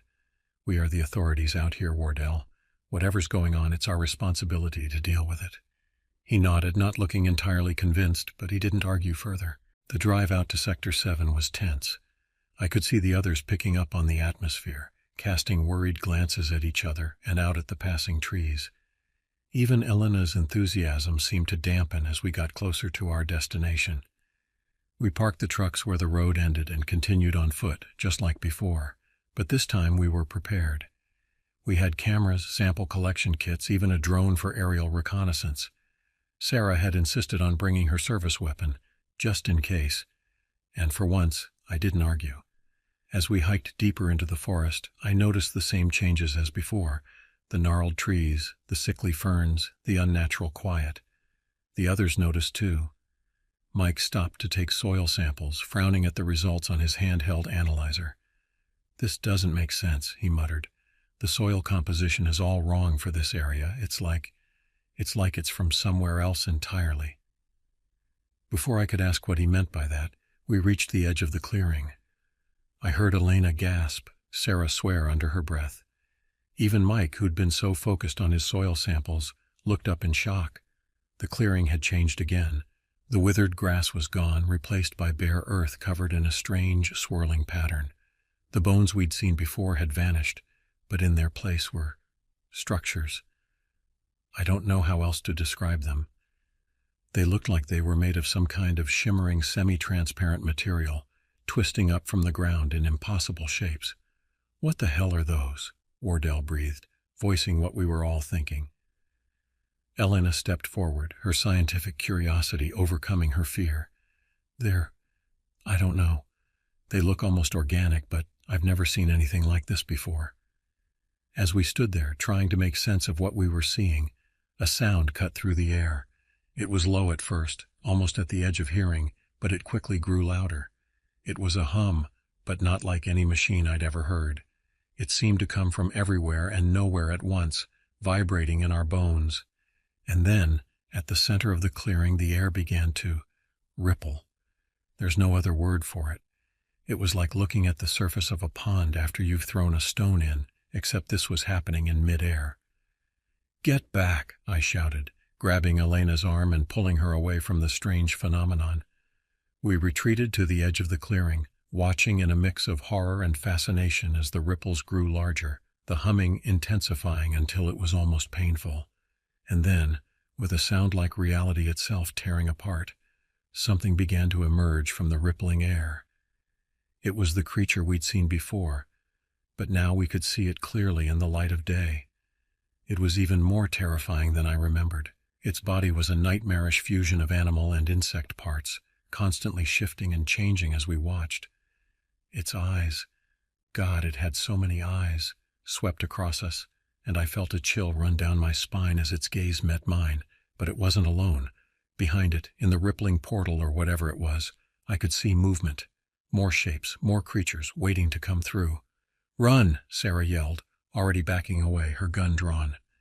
"We need to get out of here now." We didn't need to be told twice. We turned and ran, crashing through the underbrush, the sound of that awful humming following us. I chanced to glance back and immediately wished I hadn't. The creature was following us, moving with that unnatural grace that defied its monstrous form, and behind it, more were emerging from the portal. As we ran, I realized with a sinking feeling that we were no longer dealing with some unknown animal or even a cryptid. This was something else entirely, something that shouldn't exist in our world, and it was loose in our forest. Our headlong flight through the forest was a nightmare of snapping branches, gasping breaths, and the constant, terrifying awareness of what was behind us. I could hear the creatures, and God, there were definitely more than one now, crashing through the underbrush, their inhuman cries echoing through the trees. Elena stumbled, and I caught her arm, pulling her along. "Keep moving," I shouted, my voice hoarse with fear and exertion. Mike was in the lead, his knowledge of the terrain proving invaluable as he guided us along barely visible game trails. Sarah brought up the rear, her gun out, occasionally firing off a shot to slow our pursuers. The gunshots sounded pathetically inadequate against the otherworldly screech of the creatures. Wardell suddenly veered off to the side. "This way," he yelled. "There's an old fire tower up ahead. We might be able to hold them off there." It was as good a plan as any. We followed Wardell, our lungs burning, muscles screaming in protest. I could see the tower now, an old metal structure rising above the tree line. It looked like it hadn't been used in years, but it was our only hope. We reached the base of the tower and started climbing, the rusted metal groaning under our weight. I urged the others on, taking a moment to look back at the forest below. What I saw made my blood run cold. The creatures were emerging from the tree line, their forms even more horrifying in the fading daylight. There were at least 5 of them now, each one different from the last, but all sharing that same impossible blend of familiar and alien features. They moved with a coordination that spoke of intelligence, spreading out to surround the base of the tower. "Get to the top," I shouted, following the others up the ladder. We reached the small platform at the top of the tower, huddling together as we caught our breath. Sarah took up a position by the ladder, her gun trained on the opening. "What the hell are those things?" Mike gasped, his face pale with shock and exertion. Elena shook her head, her scientific detachment crumbling in the face of what we'd seen. They can't be from Earth. This is impossible." "Impossible or not, they're here," Wardell said grimly, "and we're trapped." He was right. The creatures had reached the base of the tower and were starting to climb. The metal structure shook with their weight, the sound of their claws on the metal sending shivers down my spine. "We need to call for help," I said, pulling out my radio, but when I tried to use it, all I got was static. "Damn it, something's interfering with the signal." Sarah fired off a shot as one of the creatures poked its head up through the opening. It fell back with an unearthly shriek, but I knew it was only a temporary reprieve. As we huddled there, watching in horror as the creatures slowly made their way up towards us, I couldn't help but think about how much I didn't know. About the forest I'd thought I understood so well, about the world I lived in, about the nature of reality itself. Whatever these things were, wherever they'd come from, they'd shattered everything I thought I knew. And as the sun sank below the horizon, plunging us into darkness broken only by the alien glow of the creature's eyes, I realized that our fight for survival was only the beginning. Something had changed in the Allegheny National Forest. A door had been opened that was never meant to be opened. And now, as we faced the impossible horrors climbing towards us, I knew that nothing would ever be the same again. The night closed in around us, filled with the sounds of metal groaning, inhuman shrieks, and the frantic beating of our own hearts. Whatever dawn brought, If we lived to see it, it would be the start of a new world, a world where the shadows held unimaginable terrors, and where the line between reality and nightmare had been irrevocably blurred. As I gripped the railing of the fire tower, preparing for whatever came next, one thought echoed through my mind. The true darkness of Allegheny had only just begun to reveal itself. The hours that followed were a nightmare of clashing metal, inhuman shrieks, and desperate defense. Sarah's gun ran out of ammunition long before the night was over, and we were left to fend off the creatures with whatever we could find: pieces of broken railing, equipment from our packs, even our bare hands. Elena proved surprisingly resourceful, using her knowledge of animal behavior to predict the creature's movements. Mike's geological hammer became an unlikely but effective weapon. Wardell and I worked in tandem, years of ranger training kicking in as we fought to keep the monsters at bay. But it was a losing battle. For every creature we managed to repel, two more seemed to take its place. They were learning, adapting to our tactics, and we were tiring, our movements becoming sluggish, our reactions slowing. As the first light of dawn began to creep over the horizon, I knew we couldn't hold out much longer. That's when I heard it, a sound that cut through the chaos of battle and filled me with a wild, desperate hope. Helicopters. The sound grew louder, and suddenly the sky was filled with sleek black choppers. Men in tactical gear began to rappel down, their weapons trained on the creatures swarming the tower. "Get down," a voice boomed over a loudspeaker. We didn't need to be told twice, dropping to the floor of the platform as gunfire erupted all around us. The creatures screeched and wailed, their cries now tinged with something that sounded almost like fear. I risked a glance over the railing and saw them retreating, melting back into the forest with unnatural speed. As quickly as it had begun, it was over. The platform shuddered as several heavily armed individuals landed on it. "Ranger Thompson?" one of them asked, his face hidden behind a tactical mask. I nodded, too exhausted and shocked to speak. "We're with a special division of the Department of Homeland Security," he said. "We're here to help. You and your team need to come with us immediately." The next few days passed in a blur of medical examinations, debriefings, and increasingly surreal revelations. We learned that the government had been aware of incursions like this for years. They called them thinnings, places where the barrier between our world and somewhere else had grown weak. "We've managed to keep it under wraps until now," Agent Larson, our primary contact, explained. "But this is unprecedented. We've never seen a thinning of this magnitude before. We were kept in a secure facility, ostensibly for our own protection, but I couldn't shake the feeling that we were as much prisoners as guests. They wanted to know everything, every detail of what we'd seen, every theory we had about what was happening." Elena was in her element, working closely with the facility's scientists to analyze the data we'd collected. Mike's geological readings had proven unexpectedly valuable, revealing strange energy patterns in the area around the clearing. Sarah, Wardell, and I were offered positions with the agency. "Your experience, your knowledge of the area, it's invaluable," Larson told us. "We need people like you if we're going to contain this threat." It was tempting. The idea of being on the front lines, of having the resources and backing to truly understand and combat these incursions. But something held me back. In the end, I declined their offer. So did Wardell. Sarah, ever the detective, decided to stay on, her curiosity overcoming her desire to return to retirement. "The forest is our home," I told Larson. "We can do more good there, keeping an eye on things, than we can here." He didn't like it, but he understood. We were sent back to Allegheny with new equipment, new protocols, and the weight of a secret I never thought I'd have to keep. The clearing was gone when we returned, the earth scorched and barren. But I could feel it, a wrongness in the air, a sense that something fundamental had changed. We went back to our jobs, our lives, but nothing was the same. Every rustle in the undergrowth, every shadow at the edge of vision, carried with it the possibility of another incursion. We watched, we waited, and we prepared. And on quiet nights when the wind whispers through the trees of Allegheny, I find myself listening for the hum of a thinning, for the sound of something pushing through from the other side, listening and wondering what will come through next, because now I know the truth. The forest has always held secrets, but some of those secrets were never meant to be discovered.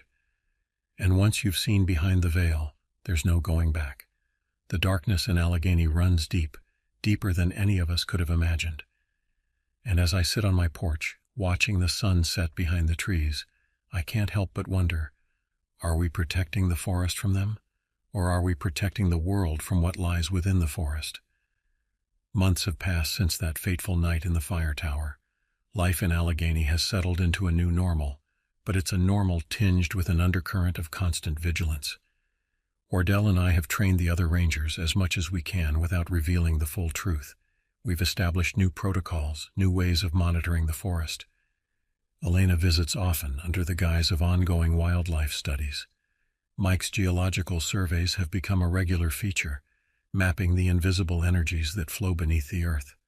And sometimes on the darkest nights, when the moon is hidden and the stars seem just a little too bright, I think I can hear it, the hum, the sound of the universe stretching thin, of realities brushing against each other like silk on steel. I've come to understand that our world is far stranger, far more vast and terrifying and beautiful than I ever imagined. The forests of Allegheny hold secrets older than humanity, deeper than the roots of the ancient trees that grow here. As I write this, sitting at my desk in the ranger station, I can see the edge of the forest through my window. It looks the same as it always has, a wall of green, alive with the sounds of birds and wind in the leaves. But I know better now. I know that behind that veil of normality lies a world of shadows and wonders, of horrors and marvels beyond imagining. And I know that as long as I'm here, as long as I stand watch, I'm part of something greater than myself. A silent guardian standing at the edge of reality, keeping vigil against the darkness that waits to spill over into our world. The shadows of Allegheny are long and deep, but as long as there are those of us who know the truth, who stand ready to face whatever comes through from the other side, there's hope. Hope that the dawn will come again. Hope that the light will hold back the darkness for one more day. And in the end, perhaps that's all we can ask for.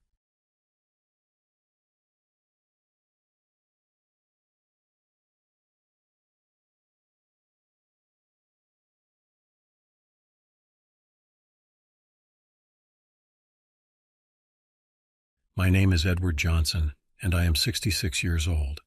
I've worked as a park ranger for over a decade, stationed at Sabine National Forest in Texas. It's not one of those places you hear much about. No towering peaks or vast canyons, just dense woods, thick with undergrowth, crisscrossed by trails that are barely there, and a lake that never quite sits still. It's quiet out here save for the rustling leaves, the occasional bird call, or the distant hum of a motorboat. That's how I've liked it. Simple, predictable. You wouldn't know it by looking at me now, but I was once a hotshot firefighter, spent 5 years putting out wildfires from California to Montana.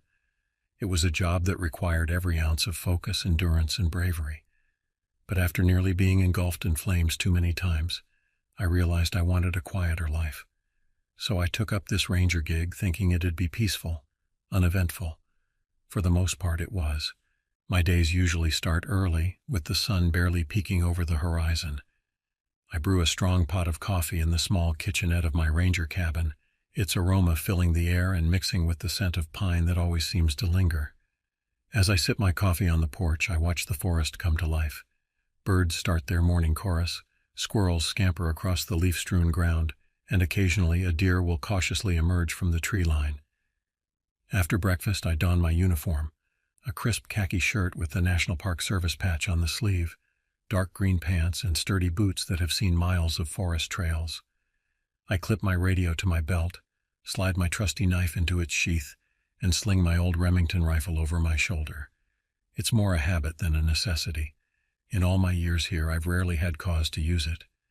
My daily routine involves patrolling the less traveled paths, checking for any signs of illegal hunting or fishing, and making sure campers are following park regulations.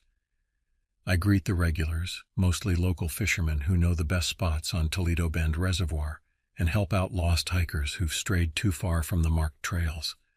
But there's this one area deep within the park that's always felt off to me. Locals call it the blight. The trees there grow twisted, their branches reaching out like gnarled fingers. The ground is uneven and filled with brambles, and the air hangs thick like it's carrying a weight. Animals avoid it, and so do I, mostly. I remember the first time I heard about the blight. It was during my first week on the job, sitting around a campfire with some of the older rangers. They spoke about it in hushed tones, like mentioning it too loudly might summon something unwanted. "You stay clear of that place, Eddie," old Tom had said, his weathered face creased with concern. "There's something not right about it. Animals won't go near it, and folks who wander in there, well, they come out changed if they come out at all." I'd laughed it off then, chalking it up to local superstition. But over the years I'd seen enough to make me wonder. The way the mist clung to that area, even on the clearest days, the unnatural silence that seemed to swallow all sound. And once, just once, I thought I saw something moving between the trees, something large and dark that had no business being in these woods. But life went on, and the blight became just another part of the landscape, a place to be avoided but not feared. At least that's what I told myself. Until that day. The day everything changed. It was a Tuesday. I remember that clearly. The air was crisp with the first hint of autumn, and the leaves were just starting to turn. I'd been out since dawn, patrolling the eastern sector of the park. It had been an uneventful morning, helped a couple of campers with a stubborn tent, cleared some fallen branches from a popular hiking trail, and checked the water levels at a few of our rain gauges. As the sun climbed higher, I found myself near the outskirts of the blight. I stood at the edge of the normal forest, where the trees still grew straight and true, and looked into that twisted landscape. Something felt different today. The air seemed to pulse with an energy I couldn't explain, and the silence was more profound than usual. I don't know what possessed me to do it. Maybe it was curiosity, maybe it was a sense of duty, or maybe it was something else entirely. But for the first time in years, I decided to take a detour through the blight. The moment I stepped past the invisible boundary, the world seemed to change. The air grew thick, almost syrupy, and each breath felt like a struggle. The twisted trees loomed over me, their branches seeming to reach out as I passed. The ground beneath my feet was soft and spongy, nothing like the firm forest floor I was used to. I pushed on, my senses on high alert. The usual sounds of the forest, the chirping of birds, the rustle of small animals in the underbrush, had faded away, leaving only the sound of my own footsteps on the damp earth. Even that seemed muffled, as if the very air was absorbing the noise. As I ventured deeper, the unease in my gut grew stronger. The trees seemed to close in around me, their gnarled branches forming a canopy that blocked out most of the light. What little sunlight did filter through cast strange, shifting shadows that seemed to move of their own accord. I'd been in thick woods before, but this was different. This was unnatural. The very air seemed to hold its breath, waiting for something to happen. And then I saw it. At first, it was just a flicker of movement out of the corner of my eye. I turned, squinting into the gloom, trying to make sense of what I'd seen. For a moment, there was nothing. Then between two twisted trunks, I caught sight of something large and dark slithering between the trees. I froze, my heart pounding so hard I could feel it in my throat. I strained my eyes, trying to track the movement. It moved like a snake, but it was far too big. I'd say it was the size of a full-grown python, but bulkier, with a segmented body that glistened as it undulated through the underbrush. My instincts screamed at me to run, to get as far away from this place as possible. But a lifetime of facing dangers, first as a firefighter, then as a ranger, held me in place. I crouched down, not wanting to spook it. Or maybe I was the one who didn't want to be spooked. The creature, whatever it was, moved with an eerie grace. Its dark body seemed to absorb what little light there was, making it hard to focus on. It slithered between the trees, pausing occasionally as if scenting the air. I held my breath, afraid that even the slightest sound would alert it to my presence. For a moment it turned in my direction, and I caught a glimpse of what might have been its head. But it was like no animal head I'd ever seen, more like a smooth, eyeless dome with a series of pulsing ridges. Before I could make out any more details, it disappeared behind a cluster of moss-covered rocks. I remained frozen in place for what felt like hours, but was probably only a few minutes. My mind raced, trying to make sense of what I'd seen. In all my years in these woods, I'd never encountered anything like this. It didn't fit with any known species, and its size and movements were unlike anything native to this area. I could have turned back right then. Should have. Every instinct, honed by years in the wilderness, was screaming at me to retreat. But curiosity, or maybe something else, something I couldn't quite name, urged me forward. Slowly, carefully, I rose from my crouch. My joints creaked in protest, reminding me that I wasn't as young as I used to be. I took a deep breath, trying to steady my nerves, and began to make my way towards the rocks where the creature had disappeared. Each step felt like a monumental effort. The spongy ground seemed to cling to my boots, and the air grew thicker the closer I got to the rocks. The silence was oppressive, broken only by the pounding of my own heart and the rasp of my breathing. As I approached the rocks, I noticed something strange about the ground. It was disturbed, as if something large had recently passed through. But it wasn't just footprints or a trail. The earth itself seemed changed. It was darker, almost black, and had a sheen to it that reminded me uncomfortably of the creature's skin. I carefully made my way around the rocks, stepping over gnarled roots and ducking under low-hanging branches. The air grew cooler, and a faint, sickly sweet smell tickled my nostrils. It was familiar somehow, but I couldn't quite place it. And then I found it. A hole wide enough to swallow a man whole, dug into the side of a small hill. The edges were lined with something I can only describe as mucus, thick and sticky. The smell was stronger here, and I realized with a start that it reminded me of decay, the smell of something long dead and rotting. Whatever that thing was, it had come from here, or worse, this was its den. I stood there, rooted to the spot, as my mind grappled with what I was seeing. Part of me wanted to turn and run, to put as much distance between myself and this unnatural place as possible. But another part, the part that had made me a good firefighter and ranger, knew I couldn't just walk away. If there was something dangerous in these woods, something that could threaten the safety of campers and hikers, I had a duty to investigate. As I stood there contemplating my next move, a low, rumbling sound echoed from the hole. It wasn't a growl, not really. It was more like a deep vibration that I felt in my bones rather than heard. The hairs on the back of my neck stood up, and a chill ran down my spine. I knew right then that whatever was in that hole wasn't anything I'd ever encountered before, and it sure as hell wasn't something I wanted to meet face to face. I started to back away, slowly at first, then faster as the sound grew louder. My hands shook as I reached for the radio clipped to my belt. I needed to report this, needed to get some backup out here. But before I could get a word out, before I could even unclip the radio, the ground beneath me shifted. For a split second, I felt weightless. Then I was falling, tumbling through darkness. It wasn't a long fall, just a few feet, but I landed hard on my back. The impact knocked the wind out of me, and for a few terrifying moments I lay there gasping, unable to breathe. As I struggled to draw air into my lungs, I became aware of my surroundings. I was in some sort of underground chamber. The walls were damp, slick with the same mucus-like substance that lined the hole above. The air was thick with that sickly sweet smell, making me gag. And then I heard it again, that rumbling sound. Only now it was closer, more intense. I could feel it vibrating through the ground beneath me.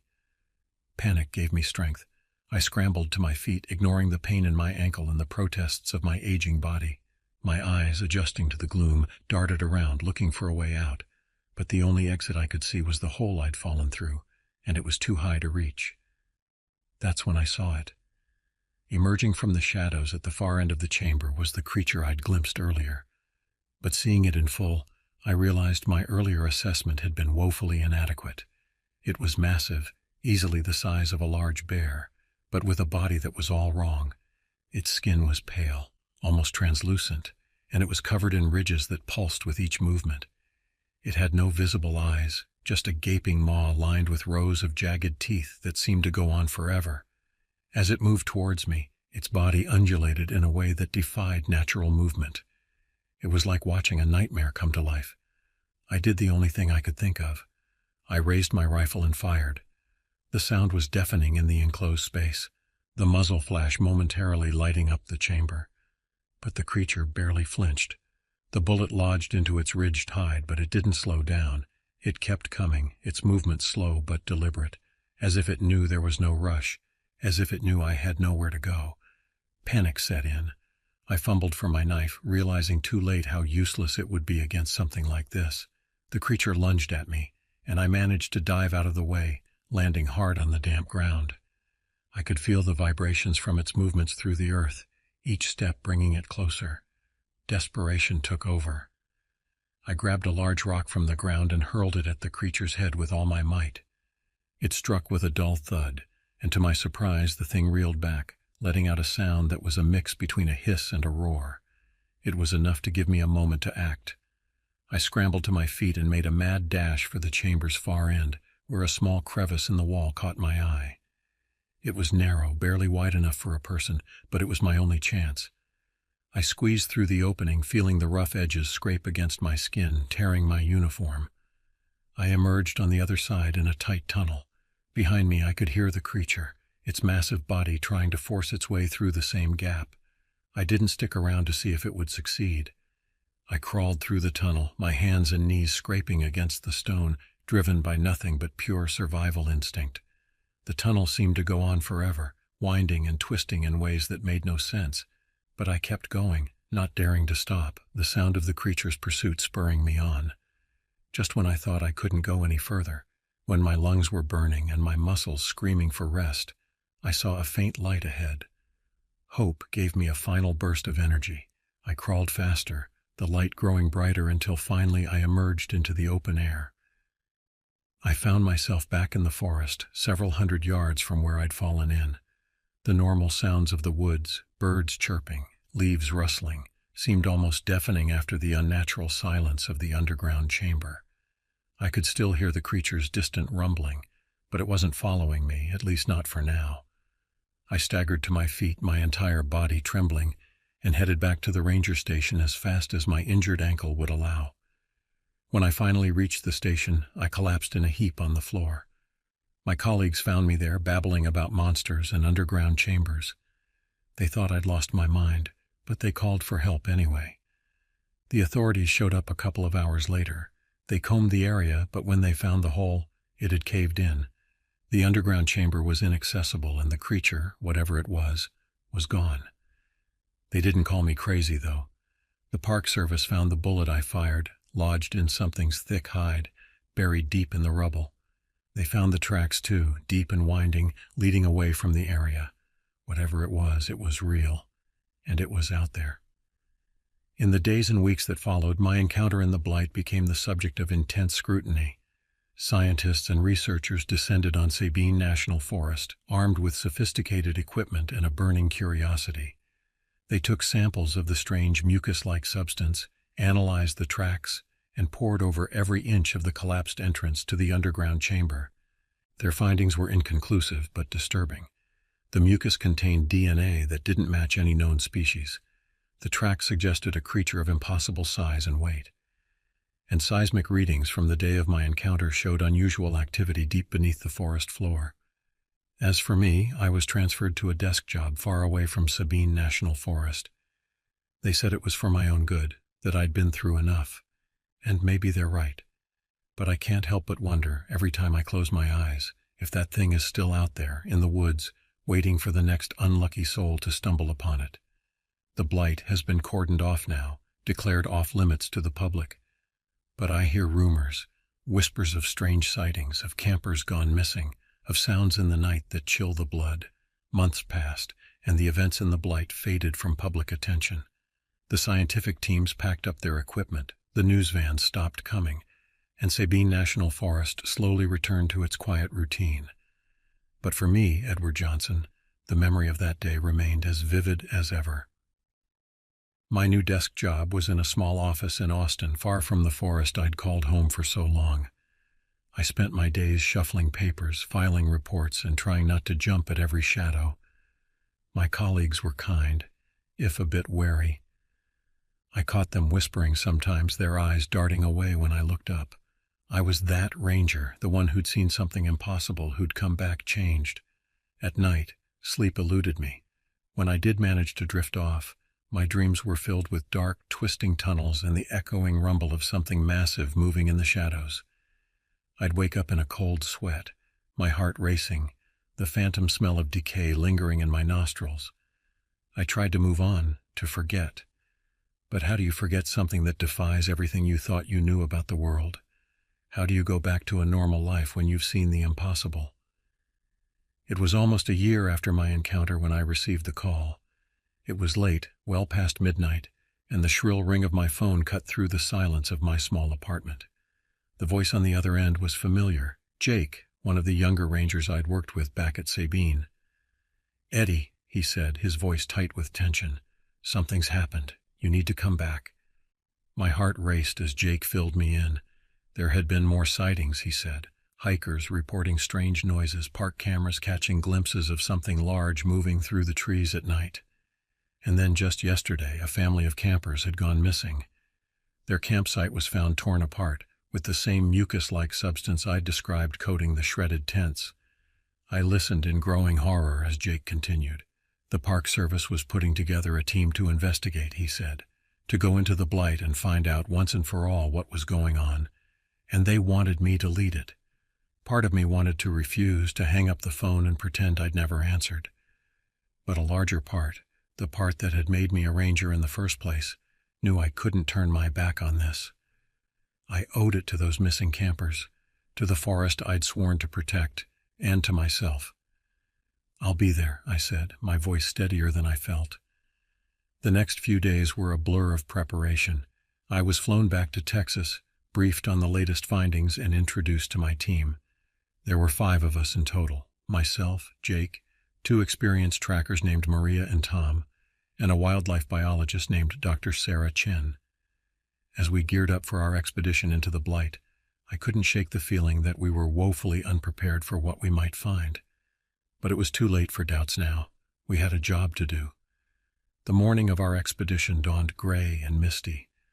A light drizzle fell as we made our final preparations, the dampness seeping into our clothes and our spirits. The forest around us was quiet, as if holding its breath. We set out just after sunrise, our backpacks heavy with supplies and equipment. Dr. Chen carried a variety of scientific instruments, spectrometers, sample collection kits, and other devices I couldn't name. The rest of us were armed with high-powered rifles, though I doubted they would be much use if we encountered what I had seen a year ago.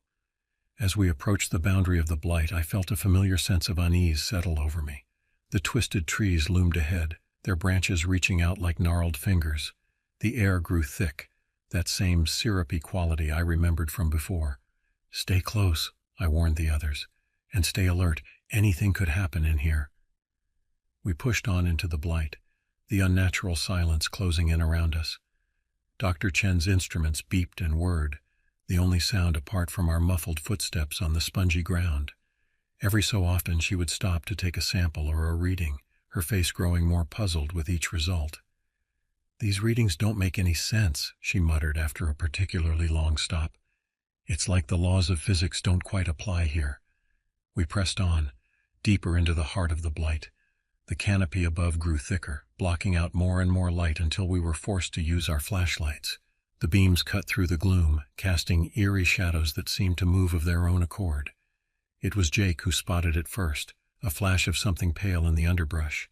We approached cautiously, our weapons at the ready. As we drew closer, my stomach turned. It was a piece of torn fabric, stained with blood and covered in that familiar mucus-like substance. "It's from the missing family's tent," Tom confirmed, his voice grim. We were on the right track, but the thought brought little comfort. If the creature had taken them, what hope did they have of survival? We followed the trail of destruction, broken branches, disturbed earth, and more fragments of the campsite. The signs led us to a familiar sight, a hole in the side of a hill, large enough for a person to enter. The same sickly sweet smell of decay wafted from its depths. I felt my heart racing, memories of my previous encounter flooding back. But I knew we had no choice. If there was any chance the missing family was still alive, we had to go in. "Stay behind me," I said, my voice barely above a whisper, "and be ready for anything." With a deep breath, I led the way into the darkness. The tunnel was just as I remembered, damp, oppressive, and filled with that nauseating smell.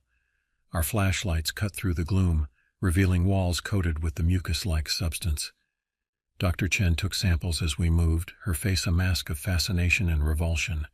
We moved slowly, cautiously, every sense on high alert.